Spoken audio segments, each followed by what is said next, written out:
Hi. Morning. Morning. Okay.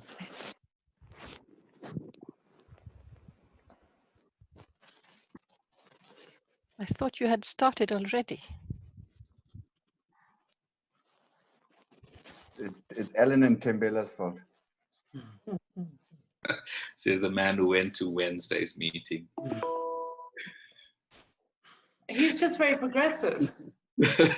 Way ahead of us, Isabel. Shall we do a 5 past start? We'll just take another 2 minutes because I think maybe 1 or 2 more people might come in. And then we'll start with the round of introductions that Tabo will manage for us. Sounds good.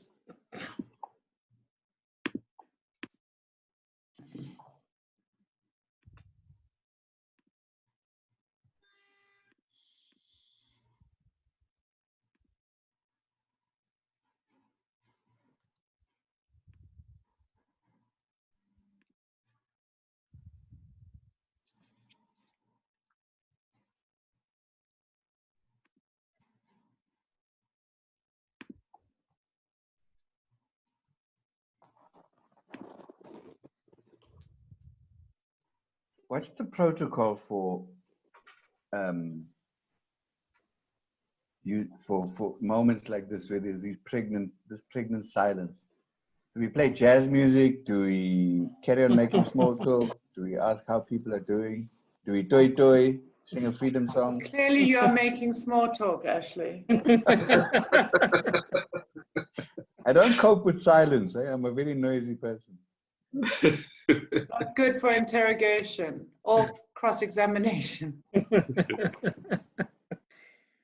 Well, then I can just say to Isabel that I'm very happy that you will be participating in 2 webinars in Sweden within the next few weeks. One is recorded, I believe, and one will be online. And the instructions are being worked on, so you will get them. The one for the seminar on the 24th, you will get the instructions later this week. So. I can't believe that I accepted the seminar on the 24th because I've since realized it's a public holiday here in South Africa. But I'm delighted to be participating, so I think I will give myself the 25th off. Great. That's the problem with sort of global Outlook calendars, is that they don't remind you of these really important facts.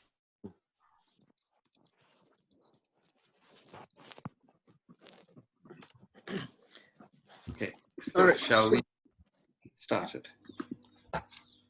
Yeah, we can. Okay. So, good morning, everybody. Welcome to the 5th Learning Hub. Today we're going to be focusing on the basic income grant as a conversation starter for discussing how do we connect community-based campaigning or community-based activism more directly to policy-related work and national and global campaigning. And I am going to hand over to Tabo to take us through a round of introductions, after which Tendela will introduce herself and introduce Isabel, and then we'll move straight into the presentation that will form the basis of today's conversation. So over to you, Tabo.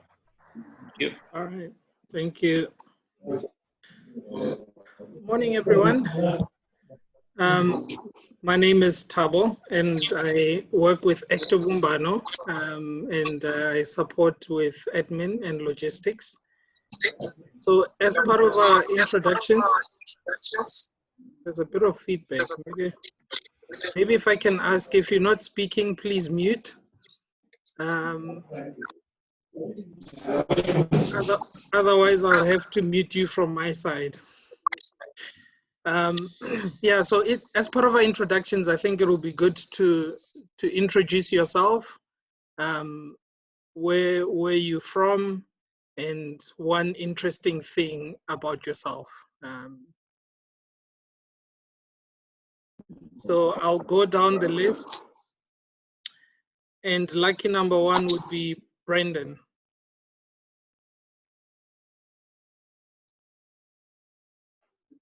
Hi guys, my name is Brandon. Having a bit of connection problem here. I'm from the South Durban Based Community Development Trust from Durban, Wentworth, and I'm glad to be here. Thanks, Brendan. If I can ask, is it Danita? I think she might have just joined. Danita, Yes. we're doing a round of introductions. So who you are, where you come from, and one interesting thing about yourself. Okay, sure. So And should I proceed? sorry, if you don't mind unmuting your video so everyone could see you as you introduce yourself, and then you can mute it immediately after. Okay, sure. This is me. Okay, so good morning, everyone. My name is Danita, and I'm a research intern at the Studies in Poverty and Inequality Institute. I'm originally from Sierra Leone, but I've been living in SA for the past 10 years. An interesting thing about me, my name is a combination of my parents' names, Daniel and Anita. I think it's kind of cute. Yeah. All right. Thanks, Danita, and welcome. Next on my list would be Gunnel from Church of Sweden. Unmute, and let's see if the video is working. Yes, it is. Oh, great. Well, maybe the interesting thing is that I'm the seller in Uppsala in my house. Above me, my husband is coordinating the fossil-free Sweden initiative by the government. Oh, wow. So, but that's not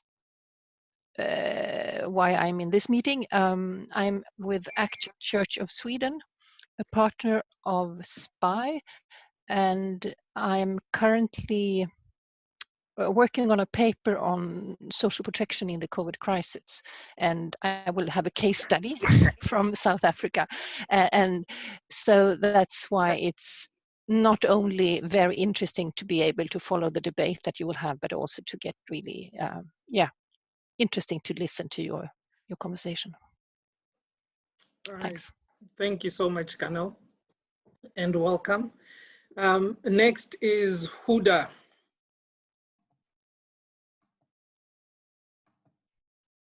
Hi, good morning, everybody. My name is Huda, and I am at the Black Sash, the National Advocacy Manager. I'm particularly interested in Universal Basic Income Grant because we've just launched a campaign working towards universal basic income, where we're using a strategic approach to ask for income support for 18 to 59-year-olds with no or little income. Thank you so much, Huda, and welcome. Next would be Busisiwe. Msimango.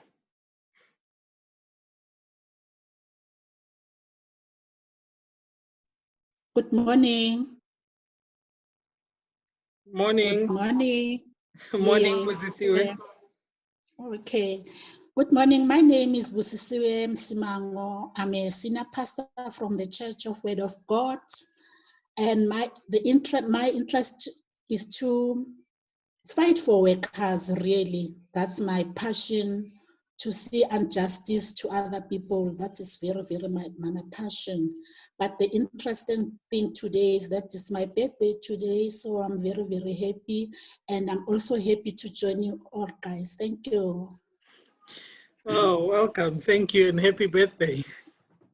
Should remember to sing happy birthday before we leave today, Tabo. All right, we'll do that. Okay. We'll definitely do that. Next on my list will be Khomotso. Hi guys, my name is Khomotso Ntebejane. I am, oh shucks, sorry, forgot. Trying to show my face. Oh, there we go. My name is Khomotso Ntebejane. I am a research intern at SPY. And an interesting thing about myself, I don't know if this is interesting, but I am obsessed with clouds. So I take, my phone is full pictures of clouds. So that's me, I guess. Thank you. All right, thank you, Khomotso, and welcome. Next will be Lelona Mlesibe.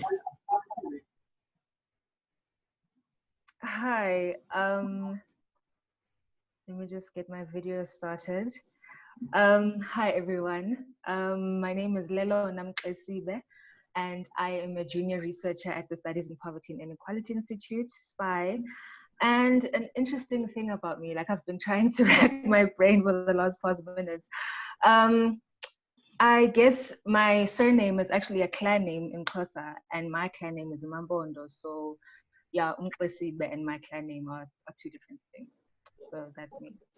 Oh, all right. We learn as we go. Interesting. Welcome. Thanks, Lelona. Thank you. Next on my list would be Mati. Or is it Matti? Either way, depending where you are. And in England, it's Matti. In Finland, it's Matti, where I'm originally from. And an interesting fact is that my surname means a small hill, and it comes from Karelia, from eastern Finland, the name.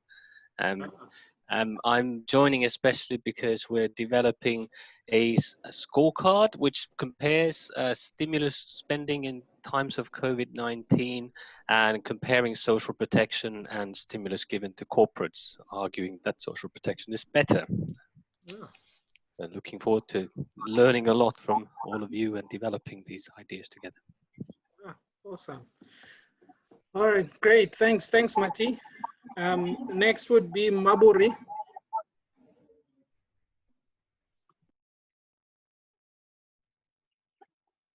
Good morning, everyone. Can Morning, you hear me? Maburi. Yes, we can. Morning. Thank you. My name is Mabore Mugashwa. I'm from Kamagashwa village in Sikukune area. I am an artist, a poet, and an activist. What I do is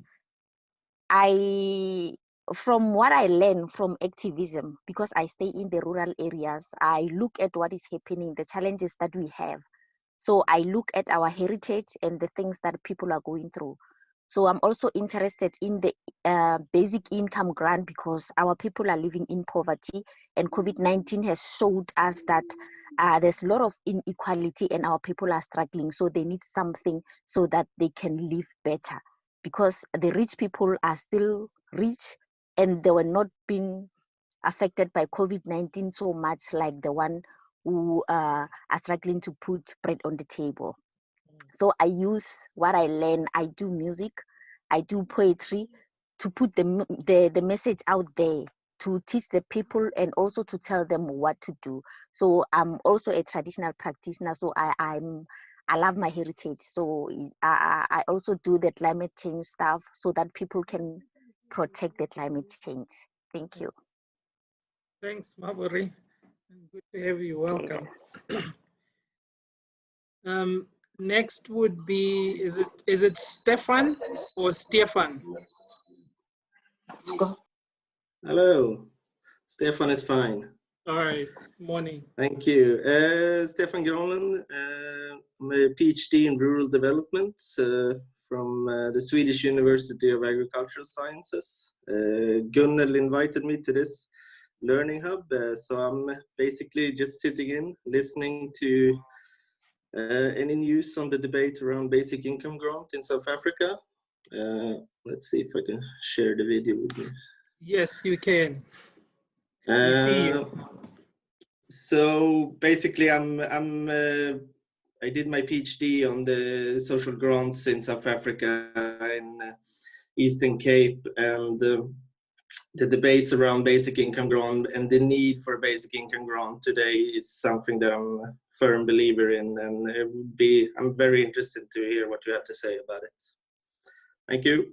Well, there's nothing interesting about me. I'm a heavy coffee drinker, so I'm going to fill up my coffee cup now, and let's get to it. All right. Thanks, Stefan, and welcome. Thank you. Next on my list would be, I think it's two people. Duduzile, I'm assuming you're sitting with Archie. If you don't mind introducing yourselves.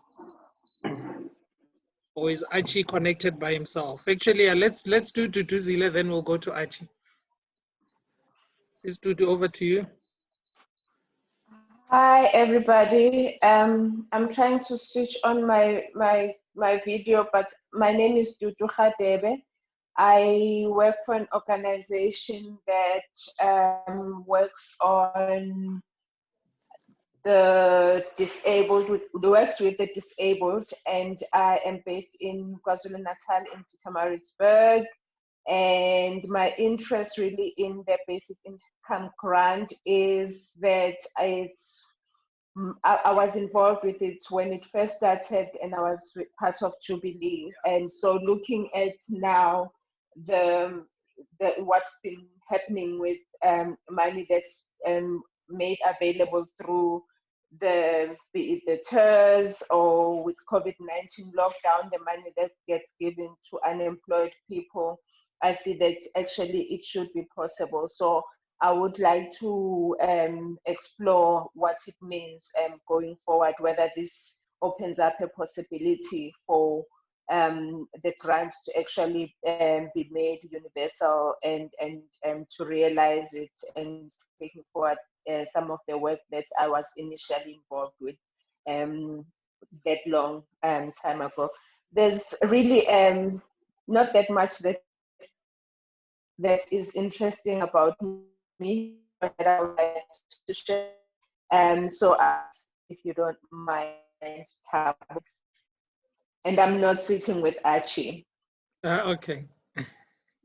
All right, thanks. And you forgot to tell us where you work, Sis Dudu. Thanks. I did say I work for CREATE, an organization that works with people who have disability. Okay, all right. I must have missed that, sorry. Okay, next would be Archie, and I think that would be it before I hand over to Tembela. Archie?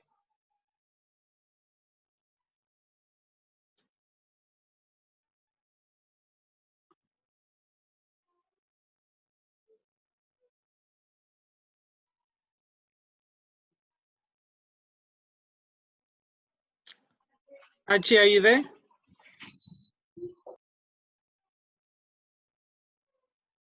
Okay, let me. Yeah. Talk. Oh, hi. Sorry, I'm listening to you, but I don't know how to unmute myself or mute. Yeah.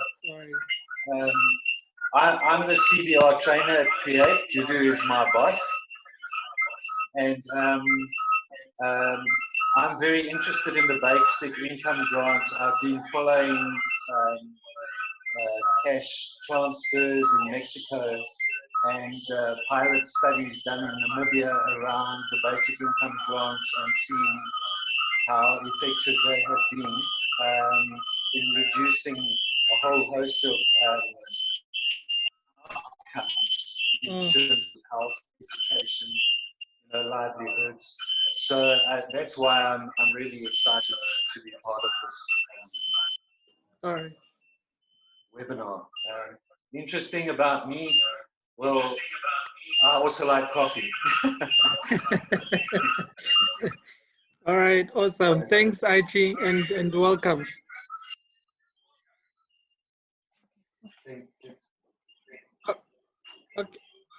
Okay, let me pass the mic to my colleagues, Zanele, followed by Ashley, before we hand over to our facilitators.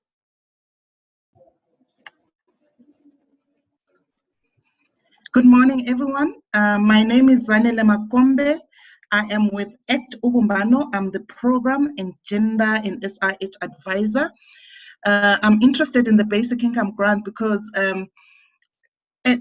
when we talk about social justice, we always think of other things and we forget about how we can support women and girls in communities. So this is an interest area.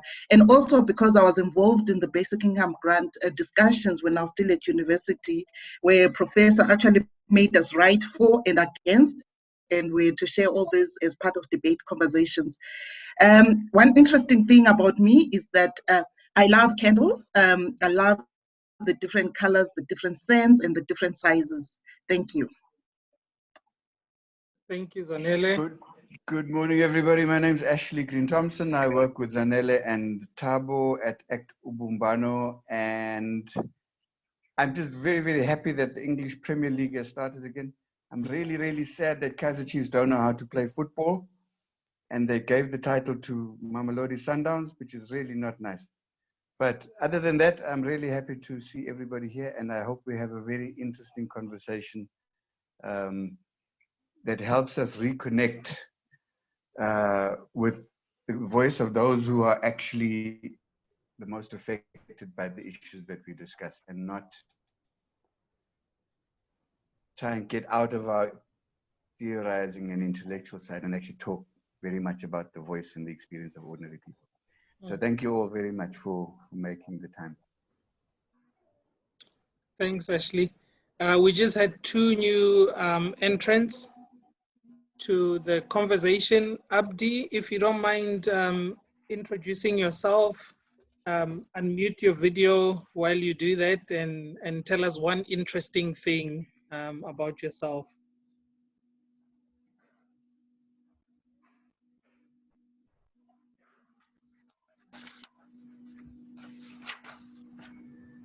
Abdi, are you there?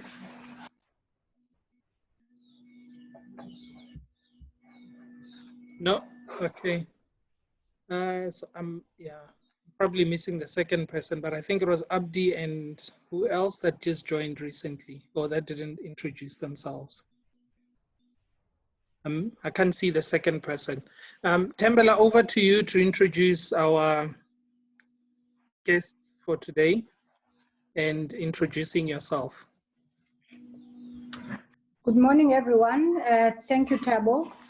Let me introduce myself first, and then I will ask Isabel and Skumbuzo to introduce themselves. I like the idea of people introducing themselves.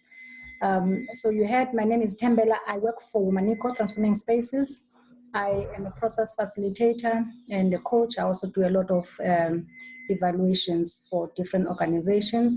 So I'm one of the people that are facilitating the Learning Hub together with Alan.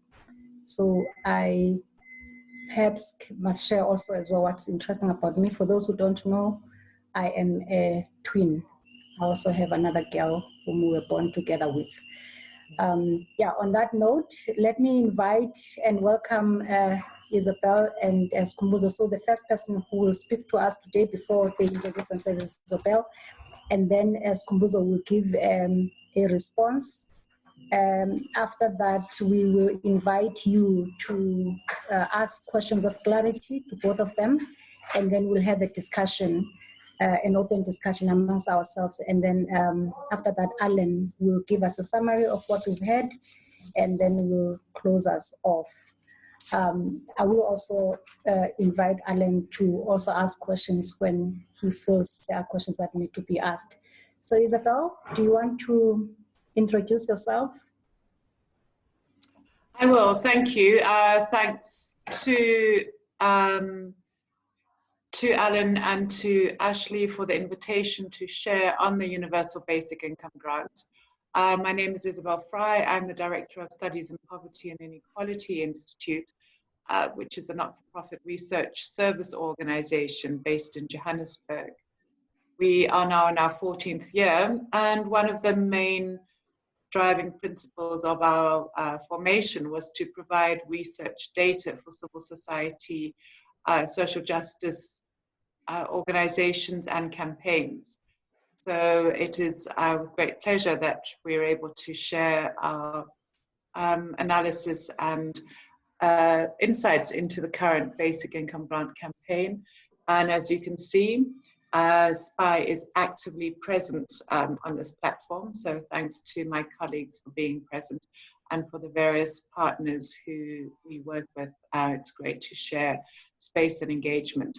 One interesting thing about myself, okay, I'm cheating because I'm kind of delving in, I'm staying in the professional realm, but I was part of the original Basic Income Grant campaign in 2002 when I moved from being a corporate litigator to working at the Black Sash, having realized that for me, law and justice were not meeting in the South African situation as a result of poverty. So my own personal journey in this realm has been over many years, in fact, decades. And it's great to see something such as the Basic Income Grant coming back onto the agenda.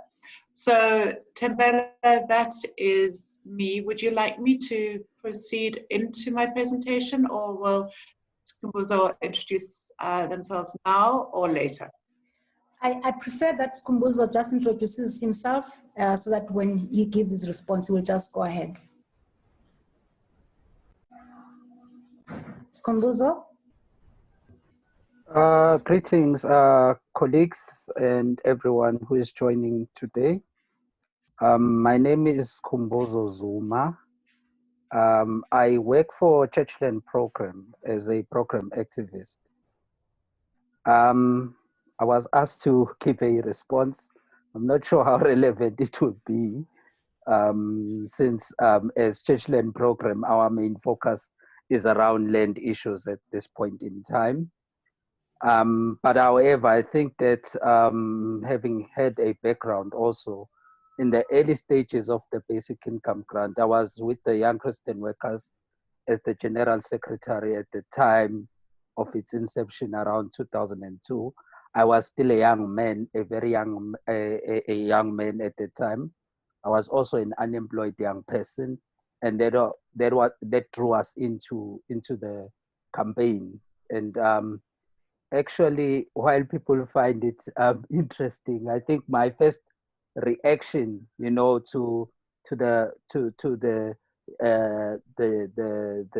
new interest in the basic income grant now was that it became a bit annoying that for so many years campaigning for the basic income grant being ignored by politicians and them being so arrogant, is that this time around it sounds to me like it's coming back, and now it's being led by the state as if it's something that is originating from the interests of the state. However, it would be interesting then how the conversation develops today. I mean, in this particular second. One thing, I'm not sure whether I do have anything interesting about myself, but I'm very passionate about what I do. And I think I'm a very calm person. That's one thing I can say about me. Thank you. Thanks, Skhumbuzo. The floor is yours, Isabel. Thank you. So the screen is being shared. This is what I meant earlier, that I'm not very technically competent.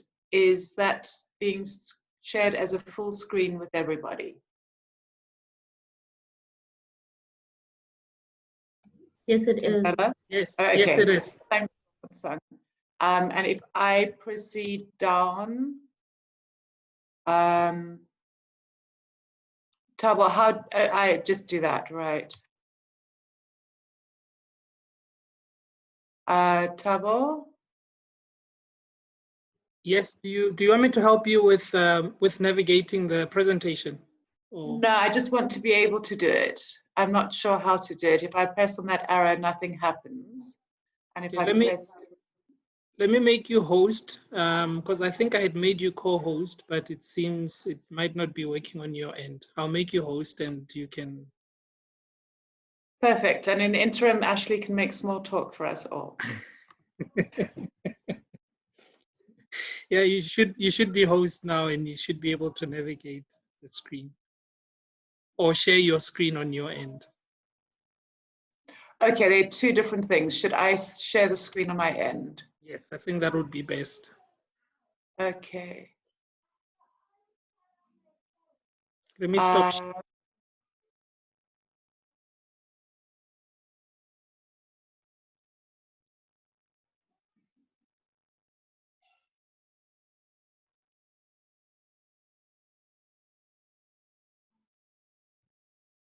I'm getting there. No worries.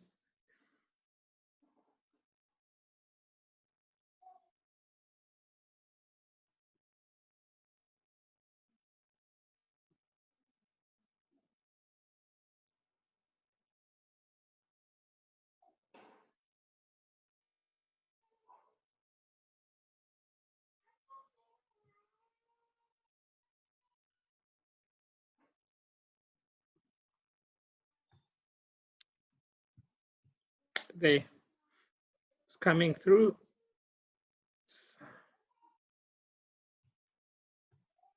Okay. Have you got the full screen now? Yes, we do. Great. Okay, I'm going to proceed. Thank you very much. Just letting Vlad Nestor in. So if I could please have some indication if I am going over time, and I should probably start letting people in, right? Yeah. Okay, so the Universal Basic Income Grant. This is a presentation from SPI, and I hope that we will generate a lot of information and discussion going forward. One more thing is I've got on my screen a list of participants to the right. Do you see that? No. Perfect. Yeah, okay. We're just seeing your full screen. That's great. Right, so let me just get rid of that. So many people use different terminologies, different words for describing things, and people also use the same words to differ, even though that's not always very obvious. So I'm just going to define what I mean, and many people who are part of the progressive interpretation of universal basic income or basic income grant mean. So it's important to know that these characteristics, as I said, are the ones that are defined in terms of the left or progressive view of a basic income, and I'll describe why now. So it's a regular payment which is guaranteed, unconditional, of cash to individuals. I think for me, it's important that we understand that it's a guaranteed income. So it is not a conditional income on eligibility.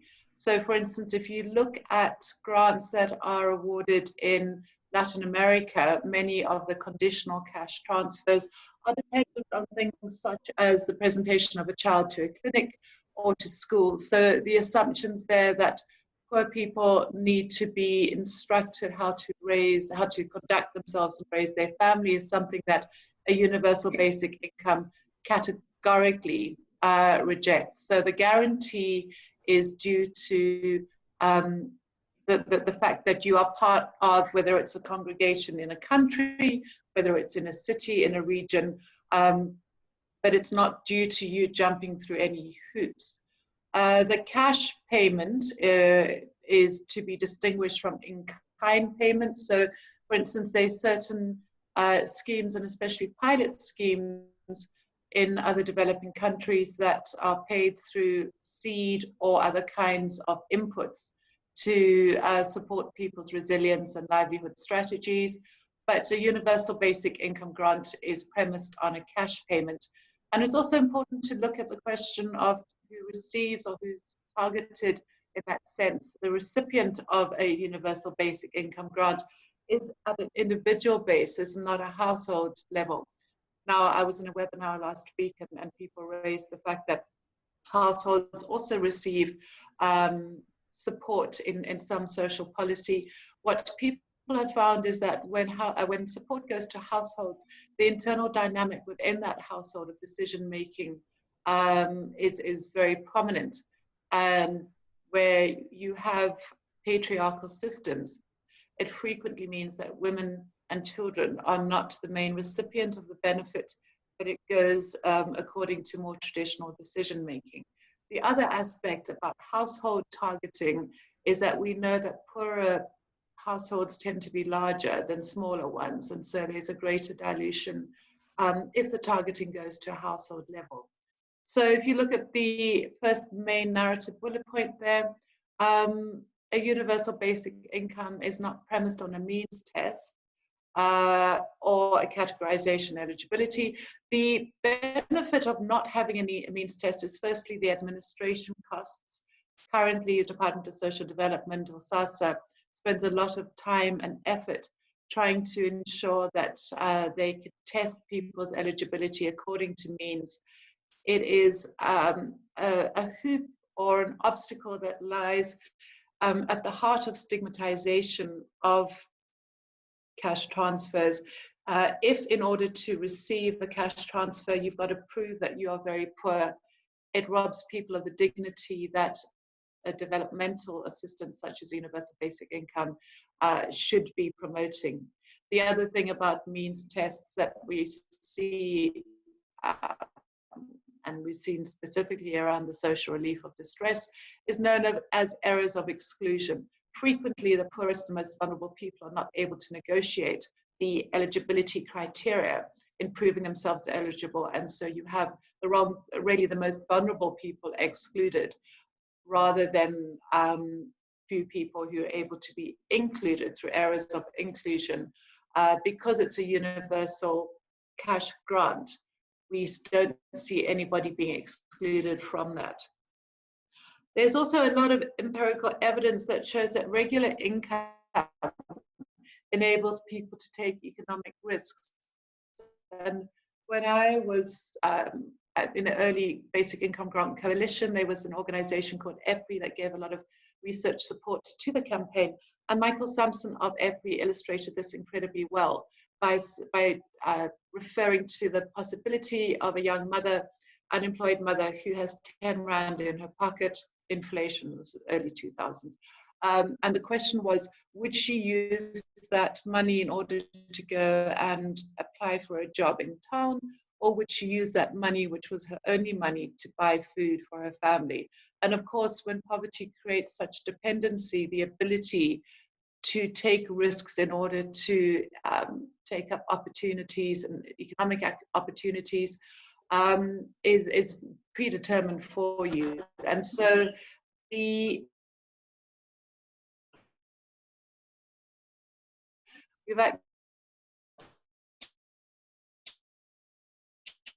actually seen, and that also is through the child support grant and other existing cash transfers, that access to an income grant would actually improve people's ability to be active economically.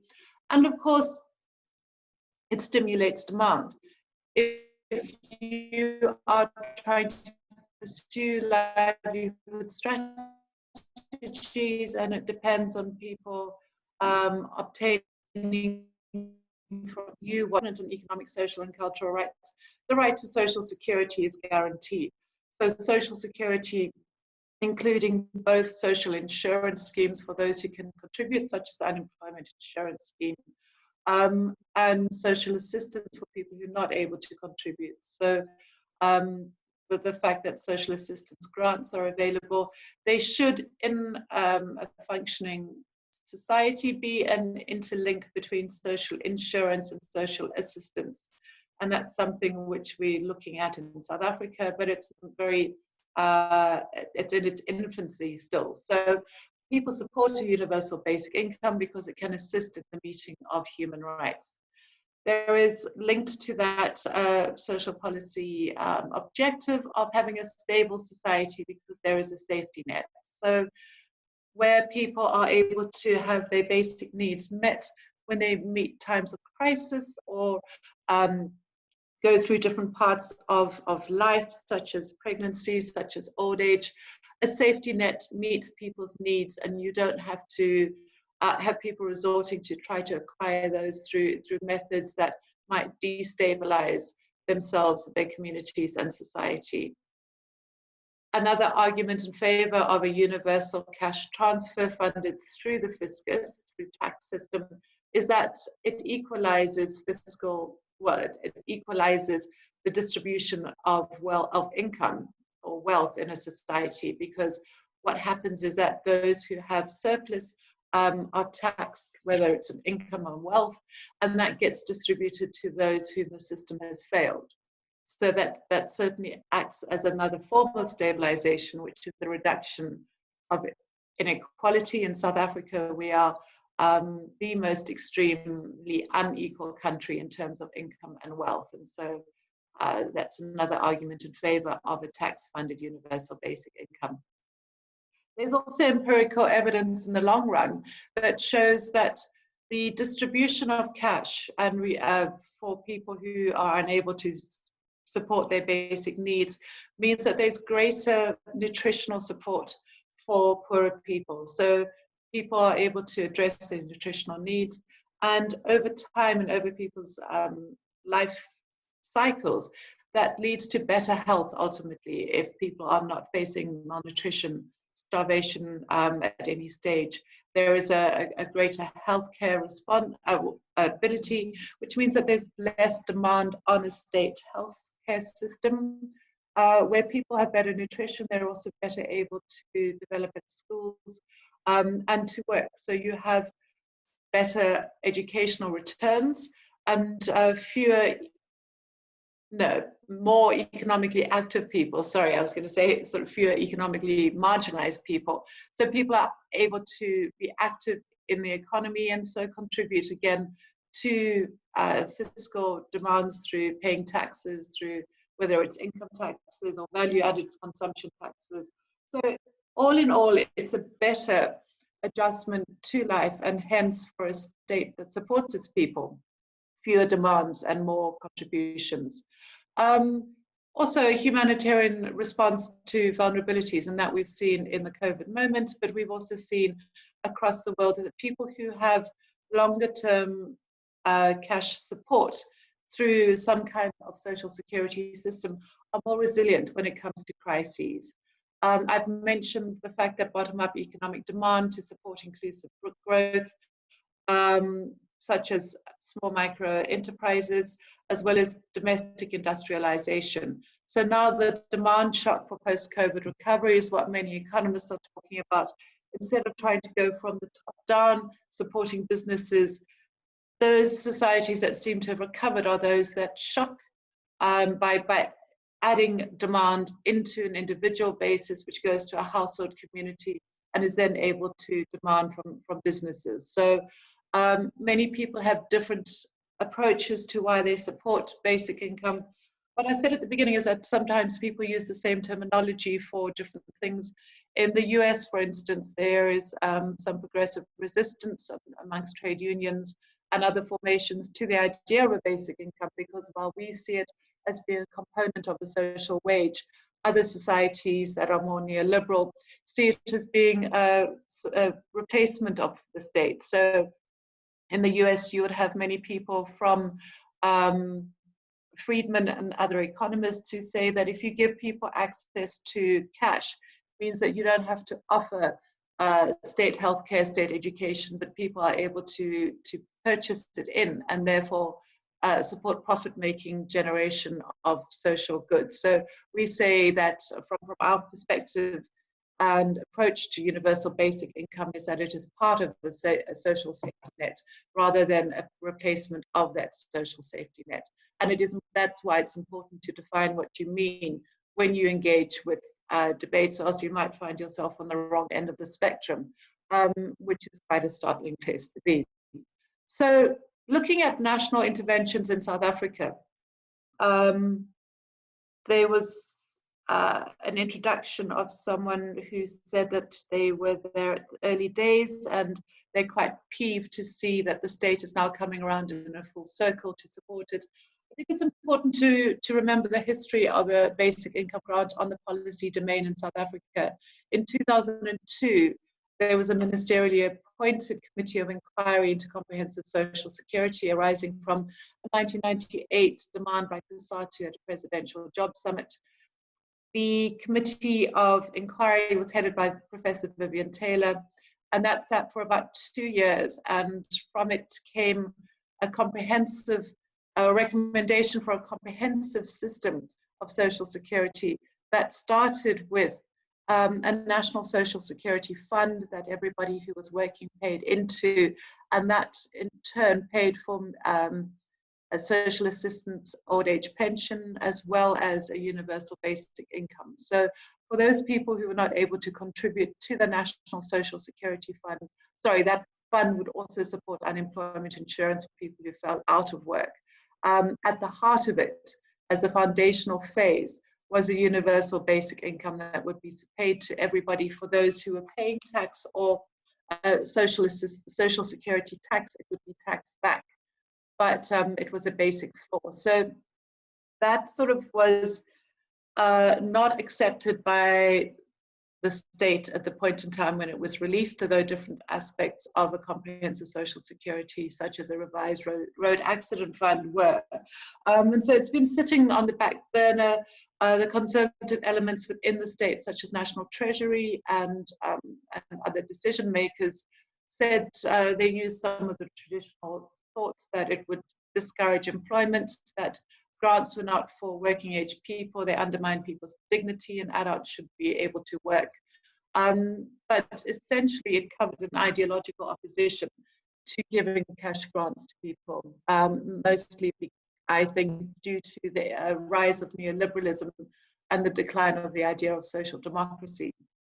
So it has been reintroduced to NEDLAC as a concept about 8 years ago. I sit in NEDLAC with the community constituency, and we have been having monthly meetings that have looked around a basic income grant for many years now.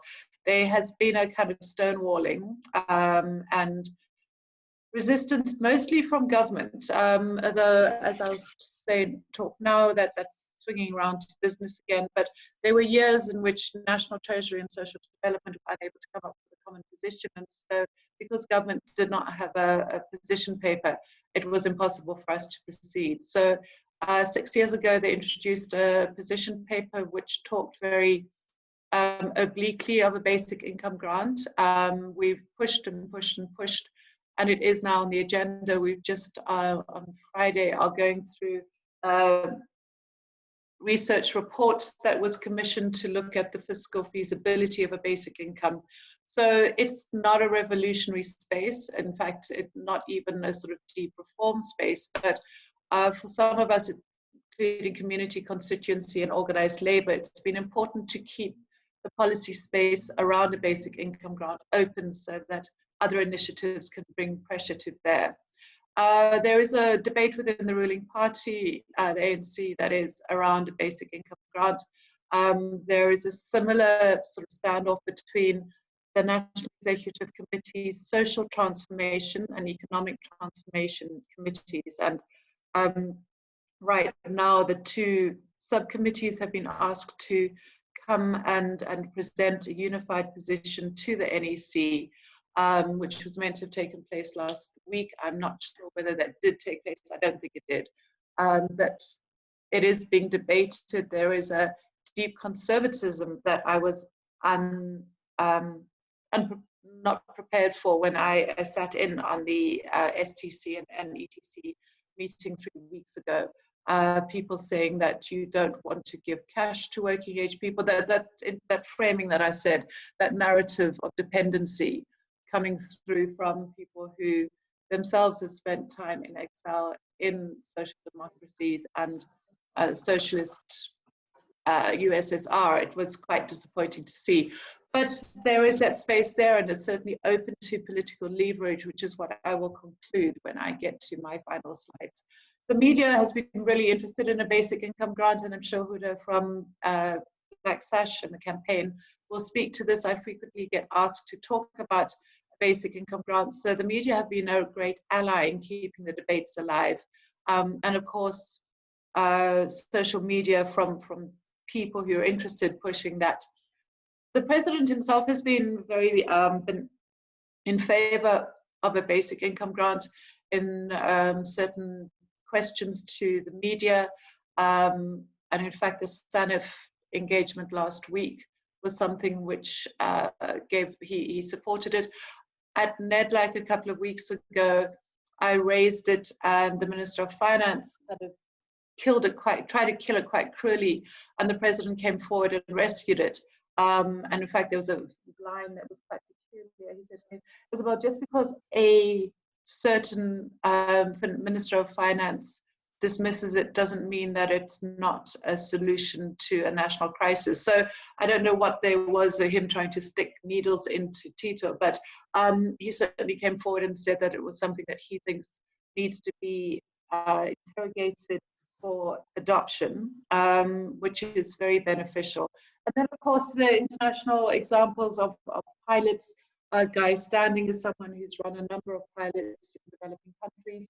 We see that there are pilots in Finland, and recently Germany has announced that it's going to run a pilot. So there are a number of both national and global interventions which can be used to sustain and support arguments in favor of a basic income grant.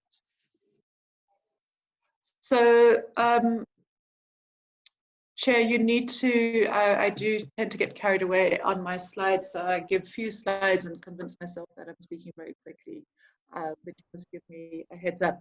So I just want to address some myths because it's important to know what the opposition argues. So I think the prevailing myth for me is that in terms of looking at post-COVID interventions, many people argue that we need to get back to where we were. We don't need to get back to where we were. We were having increasing levels of unemployment, 40% in terms of expanded definitions, 70% of youth unemployment, high levels of structural unemployment, people not getting back into the job market, incredibly high levels of poverty as well as starvation, and our economy was in the second quarter of recession. We don't want to get back to where we were. We need to be better than where we were, and our decisions need to be a lot more robust in order to get us there. I think another myth is that growth is good of whatever kind. If we start looking at growth paths and recovery, we need to make sure that the growth is distributed far more fairly. Now, in conventional economics, that means through the labor market. We know that globally the world of work is something which is not going to be part of our futures. So that the role of the state in being an active redistributor needs to be encouraged. We do, however, need to admit that, be open to the fact that a basic income grant is not a panacea. We need a variety of interventions, including industrialization and labor market interventions, active labor market interventions to enable people to move into a growing labor market through industrialization. But a basic income grant, we believe, is at the heart of people's ability to engage in economic activity, both as active participants in terms of demand and in terms of being able to supply labor or the kinds of interventions of their own contributions to the economy. One of the myths is that we don't know what a basic income grant would do, so we need to stick to the orthodox economic interventions.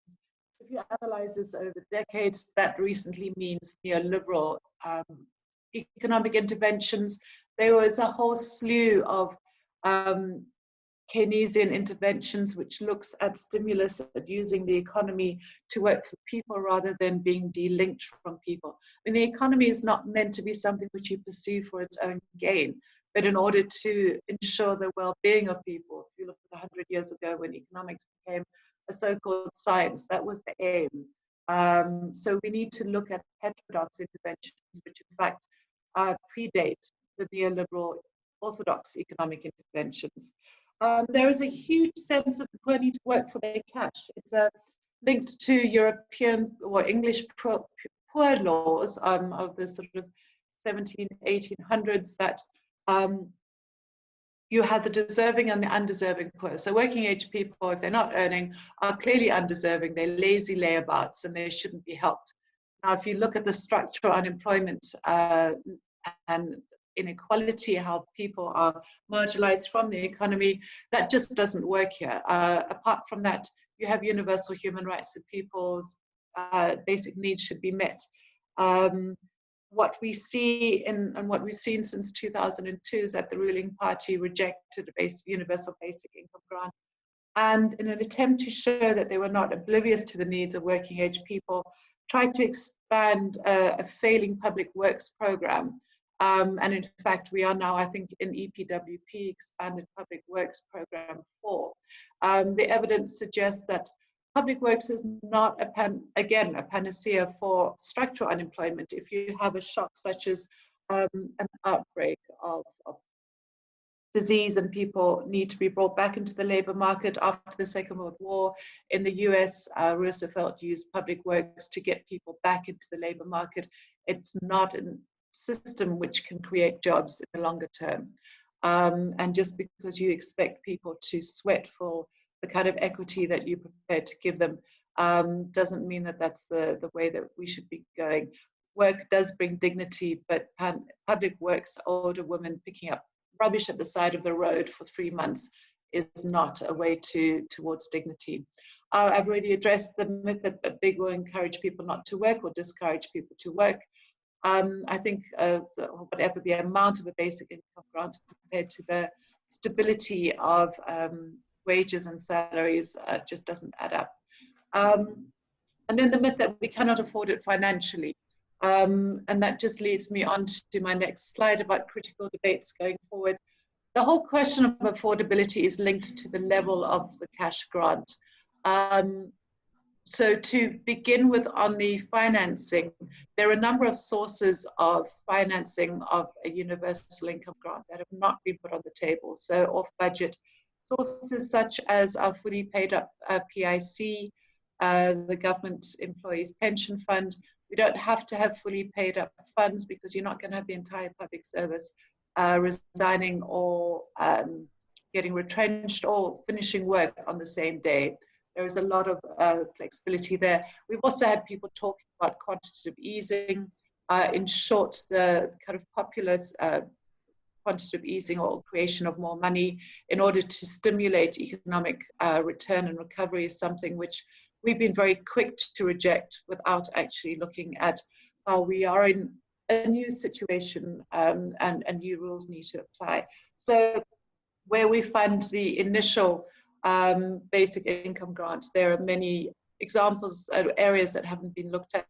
In addition to that, there are many econometric models that show that the multiplier second round effect of benefit from people receiving a universal basic income means that the gross cost becomes a much lower net cost. But again, people who are opposed to this are not prepared to look at that. The affordability is an important debate to have. Many people, and this goes into the question of rolling out universal coverage, many people argue that you should start small and grow big. In fact, that was the First Coalition's slogan. What we've seen in terms of social policy is that if you go in a way that tries to make things palatable, whether it's head count coverage or whether it's amount, you generally tend to stick there. Whereas if you go in at a higher level and make sure that there are the kinds of mechanisms made in order to afford that, you have a better ability or possibility of having the kind of income support that really matters to people. So that's a really important debate. I mean, if you look at the child support grant that when it was introduced in 1997 was going to be 70 Rand and then became 100 Rand and was only available to children under 7. It's actually taken constitutional court challenges to expand it to where it is now to children up to the age of 18. And even the amount which is below the food poverty line is something which has to be won. So that's something which I would argue needs to be openly and transparently debated. Where you make compromises in negotiations, everyone tends to lose out. So that needs to be surfaced. And then another debate going forward. Isabel. Yeah. you've already run out of the time. Can you try to come to a conclusion very soon? Yeah, I did ask for warnings around it because of this. So I'll just include my slides very quickly. So the variations on the theme of a job guarantee scheme, extended public works, community development grants.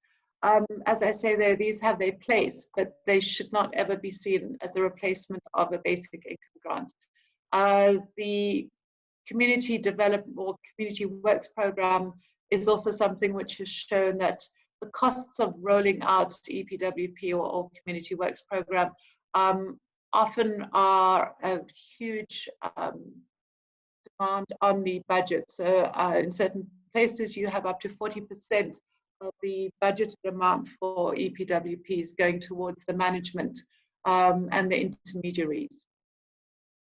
So basically just looking forward, and this is where the rest of today's discussion will happen, are the pressure points for change. So as I've said there, it is an ideological debate. This needs to, if people have linkages into the tripartite alliance, that needs to be a challenge thrown out on social democracy. I see the window for structural change closing rapidly in South Africa. COVID was a moment which threw things up in the air. If you look at the mainstream business and government debates, they are going back to an elite recovery. And I don't think that the left has really seized the space in any solid way. So, I mean, the last 3 points are, I think the only way that the left could actually make this work is through mass mobilization. I know that COSATU is challenging it like the Gatherings Act, but unless the decision makers and those in elite see that their political future will be threatened, I don't think you're going to see any change in that. So my last point is it perhaps the wording of a basic income grant that is wrong? Because given the levels, the increasing levels of poverty, given the pre-existing levels of poverty, and if you look at the critical moments around Arab Spring and other uprisings, we haven't seen people on the street. And that's something which means the only conclusion I can draw is that people who are articulating this message, we sort of in NGOs are not getting the messaging right. What is the question that social movements could carry forward? And what is it that membership-based organizations and social justice organizations in this debate could suggest in terms of a broader mobilization? Because that's the way that a basic income grant will become social policy. Thank you very much.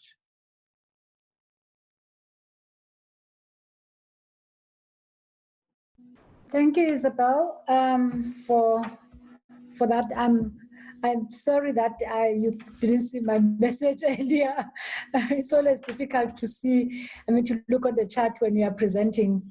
But I'm hoping that through the discussion, we'll be able to come back to some of the points perhaps that we are not able to cover. And on that note, I would want to invite Skhumbuzo to unmute and show himself and provide us with a response to what we have heard. I understand, Skhumbuzo, you have questions that you have been given to speak on specifically.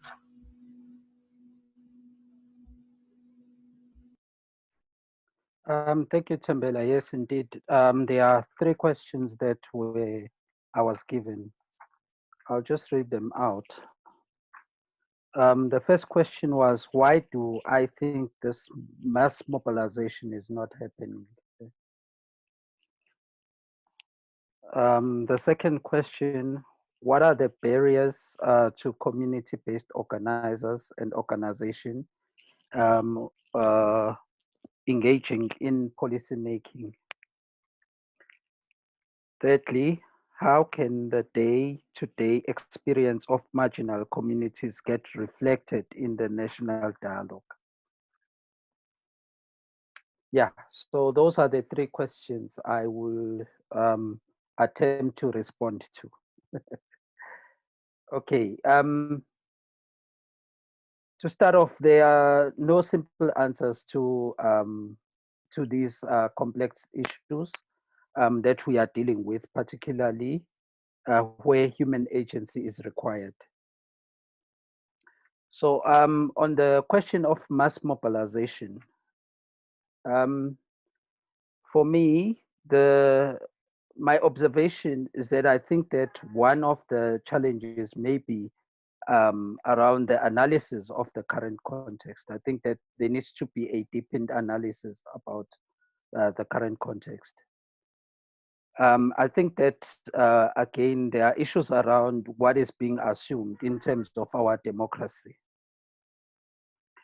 And that the same project of democracy, which I think is in conflict with the state project, are at conflict, because you have what is being pushed from society, and you have what the state is pushing, and I feel that those two are at loggerheads. I also feel that generally we are drawn into the state project and then assume that the solutions lie in the hands of the state.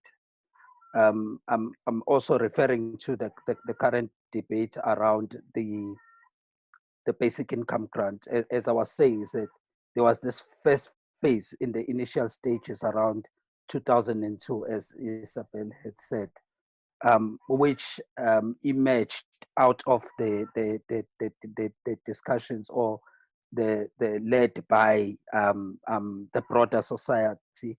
And at this point in time, it's becoming popularized as a state project in a sense, because of the COVID experience, and now the debate is coming up again, but then again, it's led by the state. But I wasn't at privy with maybe some of the things that were mentioned by Isabella. I think that she said the debate re-emerged about 8 years ago, and it's been ongoing. So to my count, it means 18 years. I mean, from 2002. I think another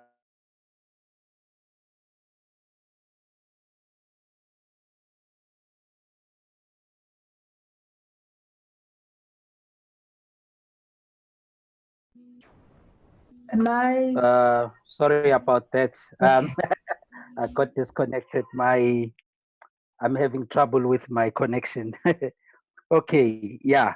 My point was that it's either we have not or cannot agree about our practice and with relation to the state. What is our relationship to the state? What is our proximity to the state? Are we working with at a distance from the state, or are we working as close to the state? It's issues around trust. Are we approaching the state as an institution that could be trusted, or we are approaching it with suspicion? Also, with that regard, if you are an activist on the ground, can NGOs be trusted? Or civil society be trusted by those who are actors on the ground? Again, where does the agency lie? Does the agency lie with activists on the ground, or it lies within civil society leading these kinds of debates and argument, and then people from the ground supporting? I think that is one other critical issue for me. Another one is around power dynamics. Who holds the power in all these discussions? Is it your day-to-day or persons, or is it held by civil society, or is it held by the state? Yes. Again, in that relation, how does the power itself relate to the state power? Once we have addressed the issue around the debate around power. One other issue that emerges for me is the question around the demands. I think that there are too many demands coming from all cycles. But the question also remains about the autonomy, because for me, I feel like there's a lot of demands, but there's less autonomy. We seem to be drawn into many debates that emerge, but people don't seem to be uh, um, they don't seem to hold their ground on a one particular demand. I mean, speaking of the big, I'm sure there are many other campaigns that have emerged beyond the basic income grant or are happening alongside the basic income grant. So what is our stance around it? Let me move on to the next question around the barriers. The question around the barriers to community-based organizers and organizations engaging in policy making.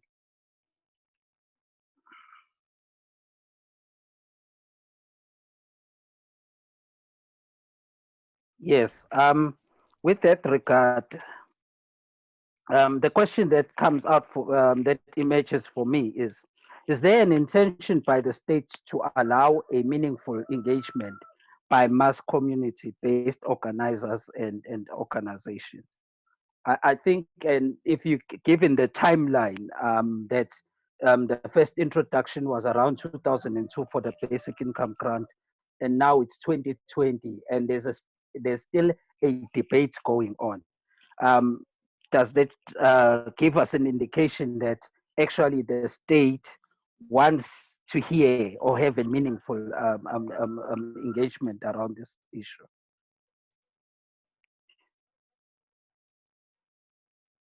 I think for me, there's this critical issue that the state does not feel that this is a terrain for your ordinary people to be engaging around.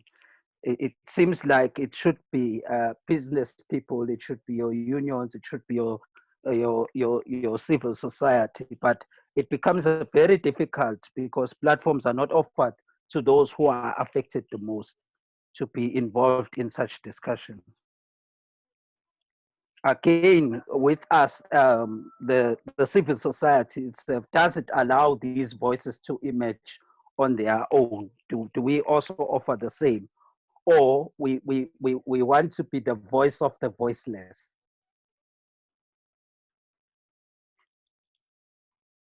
Again, there are questions around the technicality, the issues around technicality, that an ordinary voice, is it able to engage, or this is an issue that should be engaged by technical people, your lawyers, your economists, your professors, your everything. So I think that that remains a question. Again, the issue around language barrier.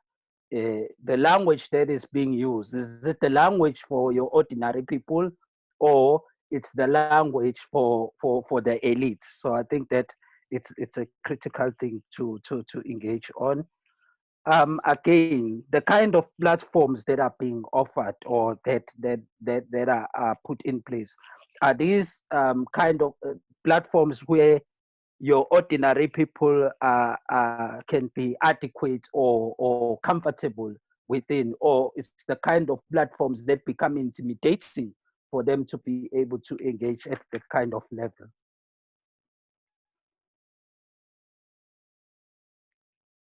I think that one example that I was looking at is that in the initial stages of the RDP, how it was engaged, how the project of RDP, you know, when it got mass support was because of the kinds of platforms that were being created in order for people to be able to engage. I don't see that happening around the basic income grant and any other issues like critical issues like land. Those kind of platforms are not being provided for. The last question is around how can the day-to-day experience of marginal communities get reflected in the national dialogue? To me, what is important is that there is constant and persistent disruption of the status quo. I think for me that is key in being able to subvert the kind of power the power dynamics that are existing at this point in time.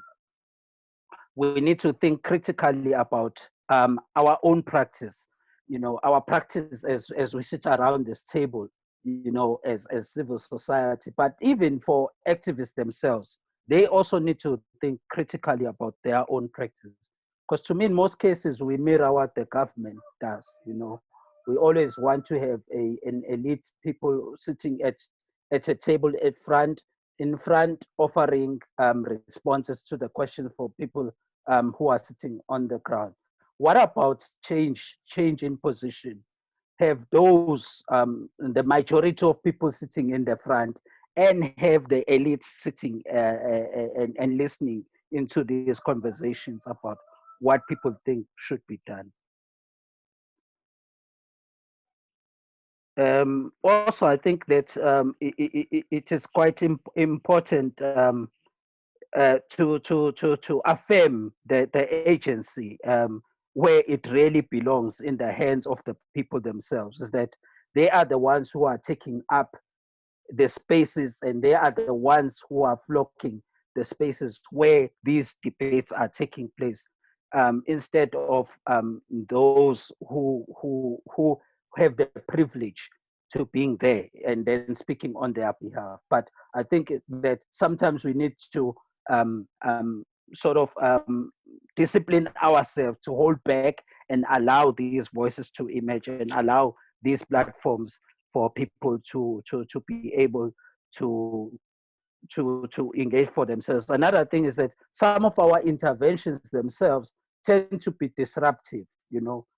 For instance, we mean well when we take matters to court, and those because we have the resources to do so as NGOs. But I think that sometimes that alone undermines the agency of people, because once they are organized, then they are able to take matters into their own hands and be able to disrupt the status quo. But when we assume those spaces, the court themselves are not friendly to your ordinary people. They are only friendly to those who are attuned to the law, like the lawyers and them. But it tends to undermine the power of the people mobilizing for themselves. And last issue that I was raising a question around is the media, the role of the media. What becomes the agenda for the day is determined by the publicity that is enjoyed by that particular campaign. And we do not have the resources in most cases to ensure that such issues that are raised by your ordinary citizens or your ordinary people are enjoying the kind of platform that is enjoyed by the politicians. So I think that also raises the issue for me. Yeah, I think that those were some of the thoughts that I came up listening to the debate and also thinking for myself. Thank you. Thank you, Skhumbuzo, for that response. You actually challenging us on a lot of things, both CSOs and the activists themselves, and of course, like the state. I'm not going to add anything on what you have both said, but also given the time, I want to invite us to throw some questions of clarity that we might have to both Isabel and Skhumbuzo.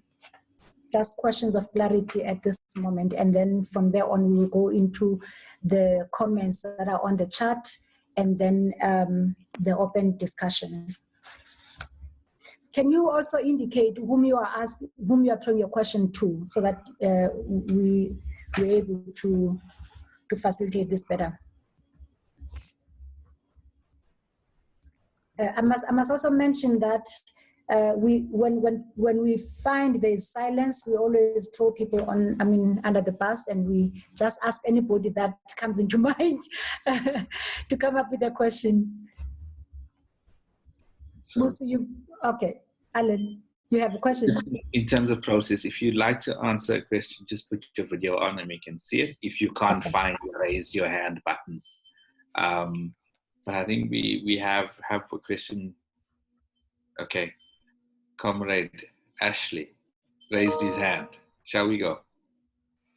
Sorry, I couldn't help myself. Usually I keep quiet in these things, but I thought that this was there was so much richness in both the presenters that I wanted to get my question. I started typing it and then I got way late. Anyway, so I think what we saw is Isabel, I think, giving us probably the most comprehensive presentation on BIG, that one big that I've ever heard. So thanks very much for that, and I think it's important.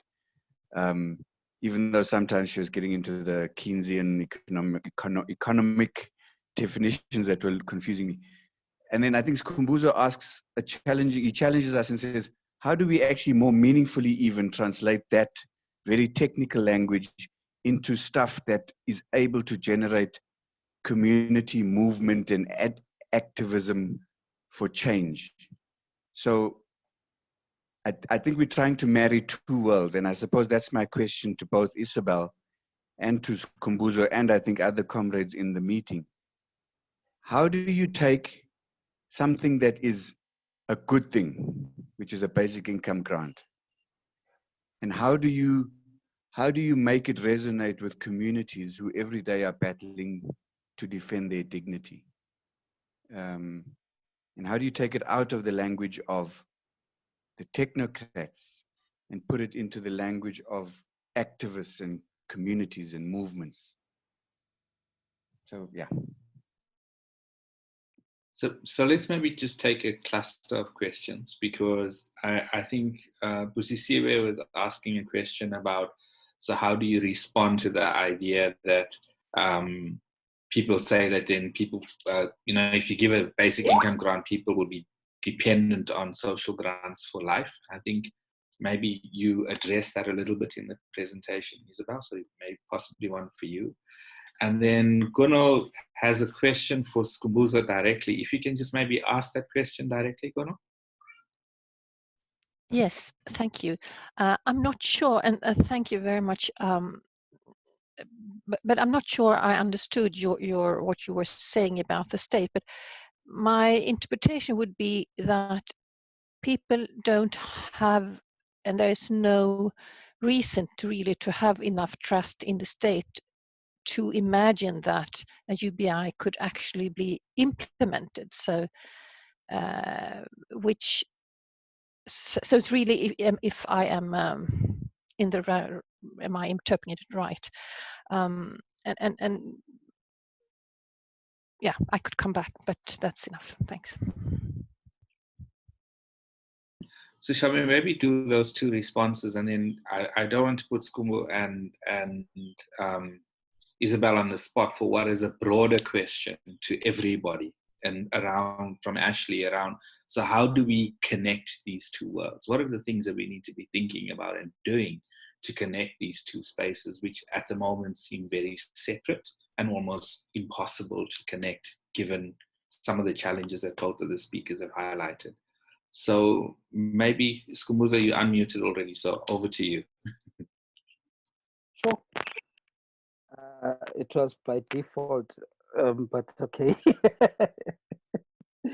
I'm not sure whether I can be able to respond to the question, but I think my question started where, if we are going to assume that South Africa is a democracy, but I subscribe to neo-Cosmos thoughts about states, that when you speak about the state, you are talking about the police, you are talking about capitalism and how the police play a role of protecting capitalism, and that's the role of the state. So if you are departing from there, you become suspicious towards the state and a state-led project. And as I'm saying, that for me, it's when the debate is now being led by the state in terms of where we are at this point in time, when you begin to hear social development or the ANC, who all this time have been the protectors of capital, and now all of a sudden have found a conscience 18 years later to begin to have this discussion. To me, it's a way of distorting the reality, because these inequalities have always been raised. But when COVID hits us, it's like, oh, wow, such a thing has happened to us. How do we respond? Oh, by the way, we've been working on the universal income grant, and this is an opportunity to begin to introduce it. It should have been introduced years and years ago. So I think my take about it is to say that I'm very much suspicious at where we locate ourselves in this debate with regards to the state. Where do we put the state? To me, this is a debate where the state needs to come to us, not us going to the state and presenting to the state what are our thoughts. But it's a matter of the state now coming to us and saying, we've been ignoring you, we've been dismissive of you, we've been arrogant, and now we humble ourselves. We really want to have a beneficiary debate around this matter, and how do we make how do we use this opportunity from the lessons of COVID, taking the project forward. Yeah, I'm not sure whether I have responded, but those are my thoughts. Thanks, Kumbuzo. I think you're opening up a really interesting line of conversation going forward, so we'll pick that up.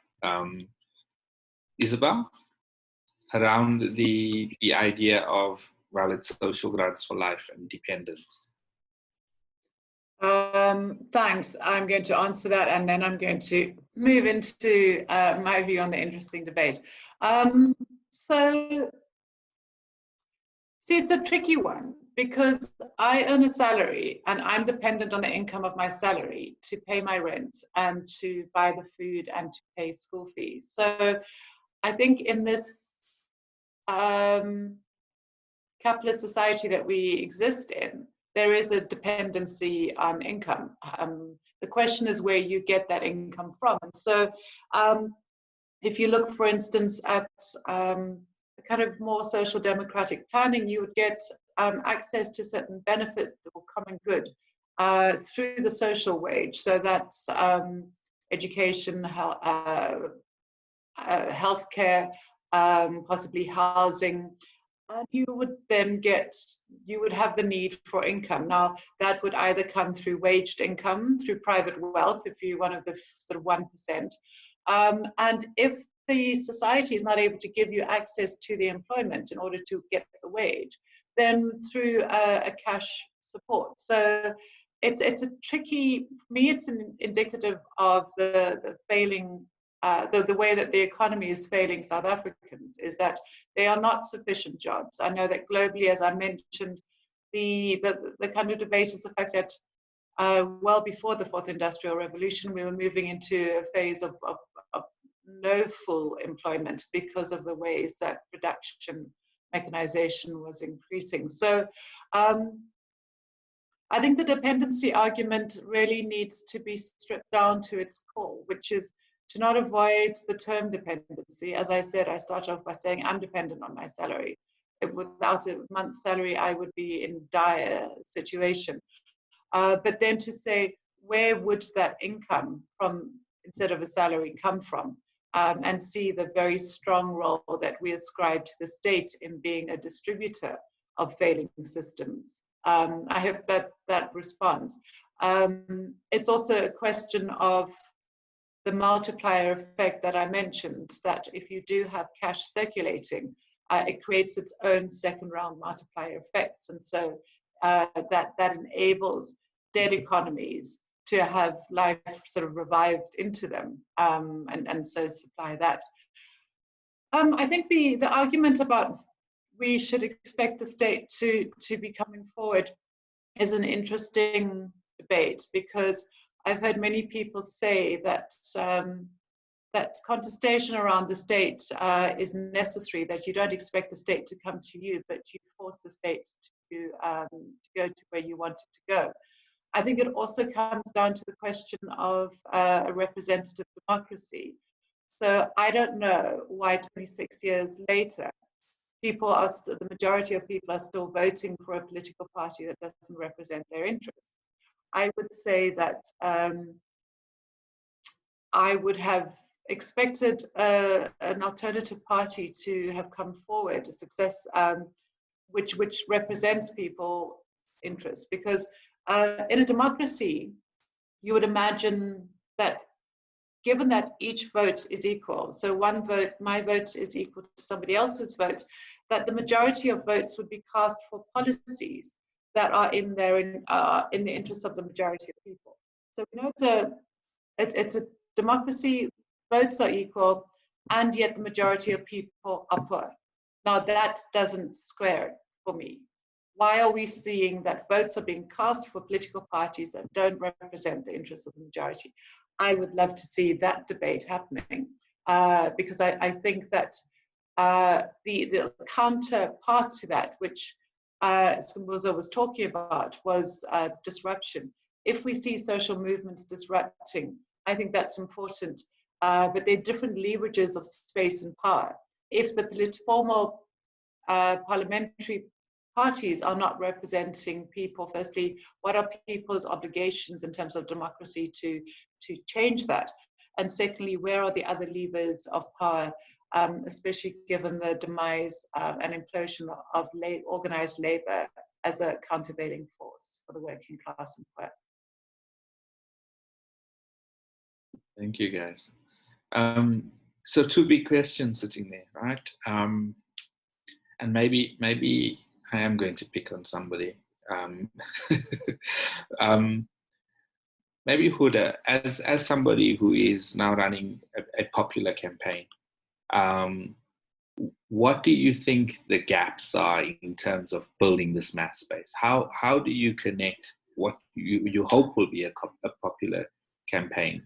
How do you connect the components that you need in order to be able to generate the mass that we're talking about in this conversation? What are you starting?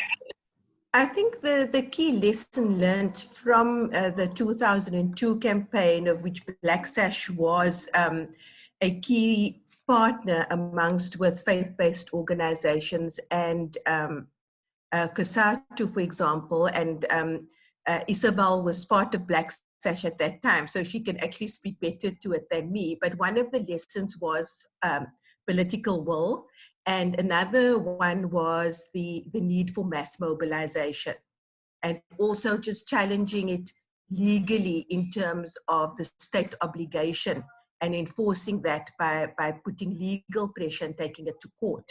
So the Black Sash campaign of the 18 to 59 cohort was, as Isabel explained about the unemployment, which has just gotten worse over time despite empty promises of job creation, was identifying this missing middle of 18 to 59 who have no or little income and obviously are most affected by not receiving or being able to be employed.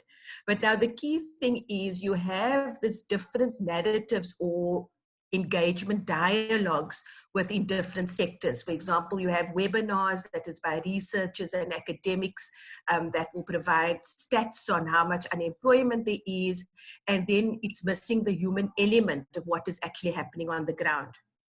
So through the acknowledgement about this 18 to 59 year missing middle, where they have now identified and introduced this COVID SRD grant for this cohort of people, it provides the space for Black Sash to understand what the impact is of this grant. So it's a limited period, it is for 6 months. And so we have been monitoring that on the ground to see, has it impacted on people's lives? I mean, 350 Rand is below the food poverty line. But it's not about what the upper bound poverty line is, what the food poverty line is. It is about what amount do people need to survive. So I agree with understanding what is happening on the ground. So through the community partners, we are trying to get people's stories. Just the administrative process of applying for the grant has been challenging. It's an online platform, so that's already an issue. You know, the language barriers are problematic, and understanding that it's actually zero rated, so it's only for unemployed. And so every time we are inundated with our helpline getting complaints about people who cannot access this grant. So it's important for government to understand what are the stories, what are the challenges that are being faced, and we're using this grant as a lens to get into people's life and see how just the small amount people can't even, the state is not providing, and it's been problematic. Thank you for that.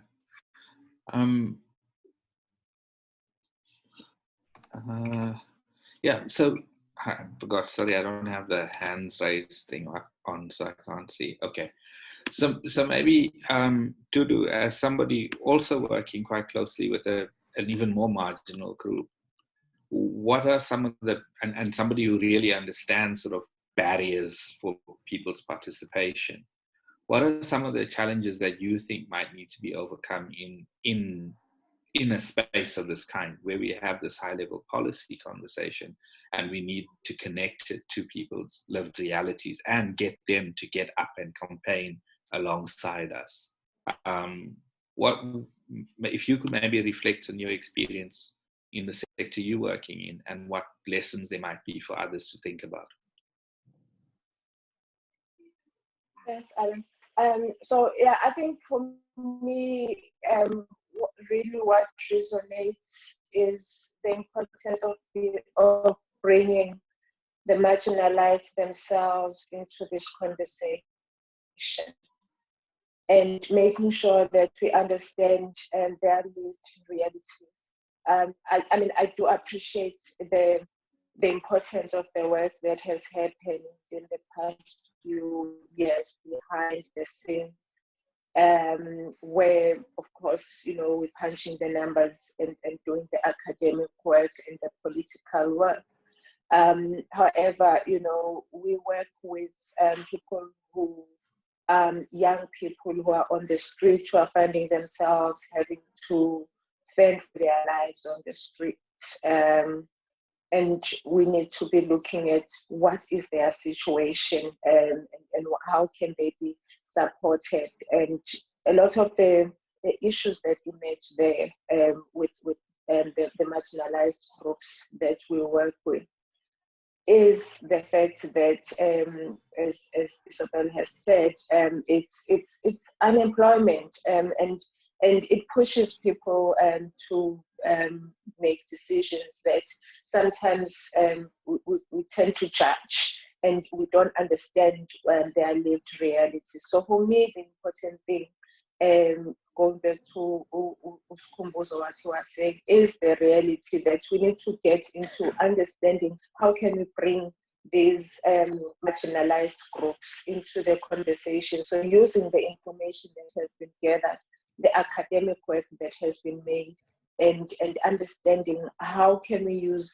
their own voice, and they're able to understand these issues themselves as well, and begin to mobilize, because we can't only just bring marginalized people to the conversation only when we want to, you know, the masses, and we want the mobilization.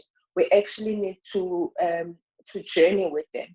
And I feel my sense as we're talking right now is that, you know, that momentum of mobilization was lost since the times when we were working with the groups like Black Sesh and so on, and other faith movements. I do think that really we need to bring back the conversation to where people are at, and to also make sure they have and they are on streets, and they are putting pressure on those who are making decisions, because ultimately the lived realities are those of the people who are marginalized. So we can't keep them outside of these conversations. And so we need to find a way of bringing them onto the conversation and actually making sure that, when we talk about these issues and when there's research being done, when there's conversations happening at net level, how are those fed into the mobilizing, the ongoing mobilizing, and making sure that we're getting the stories.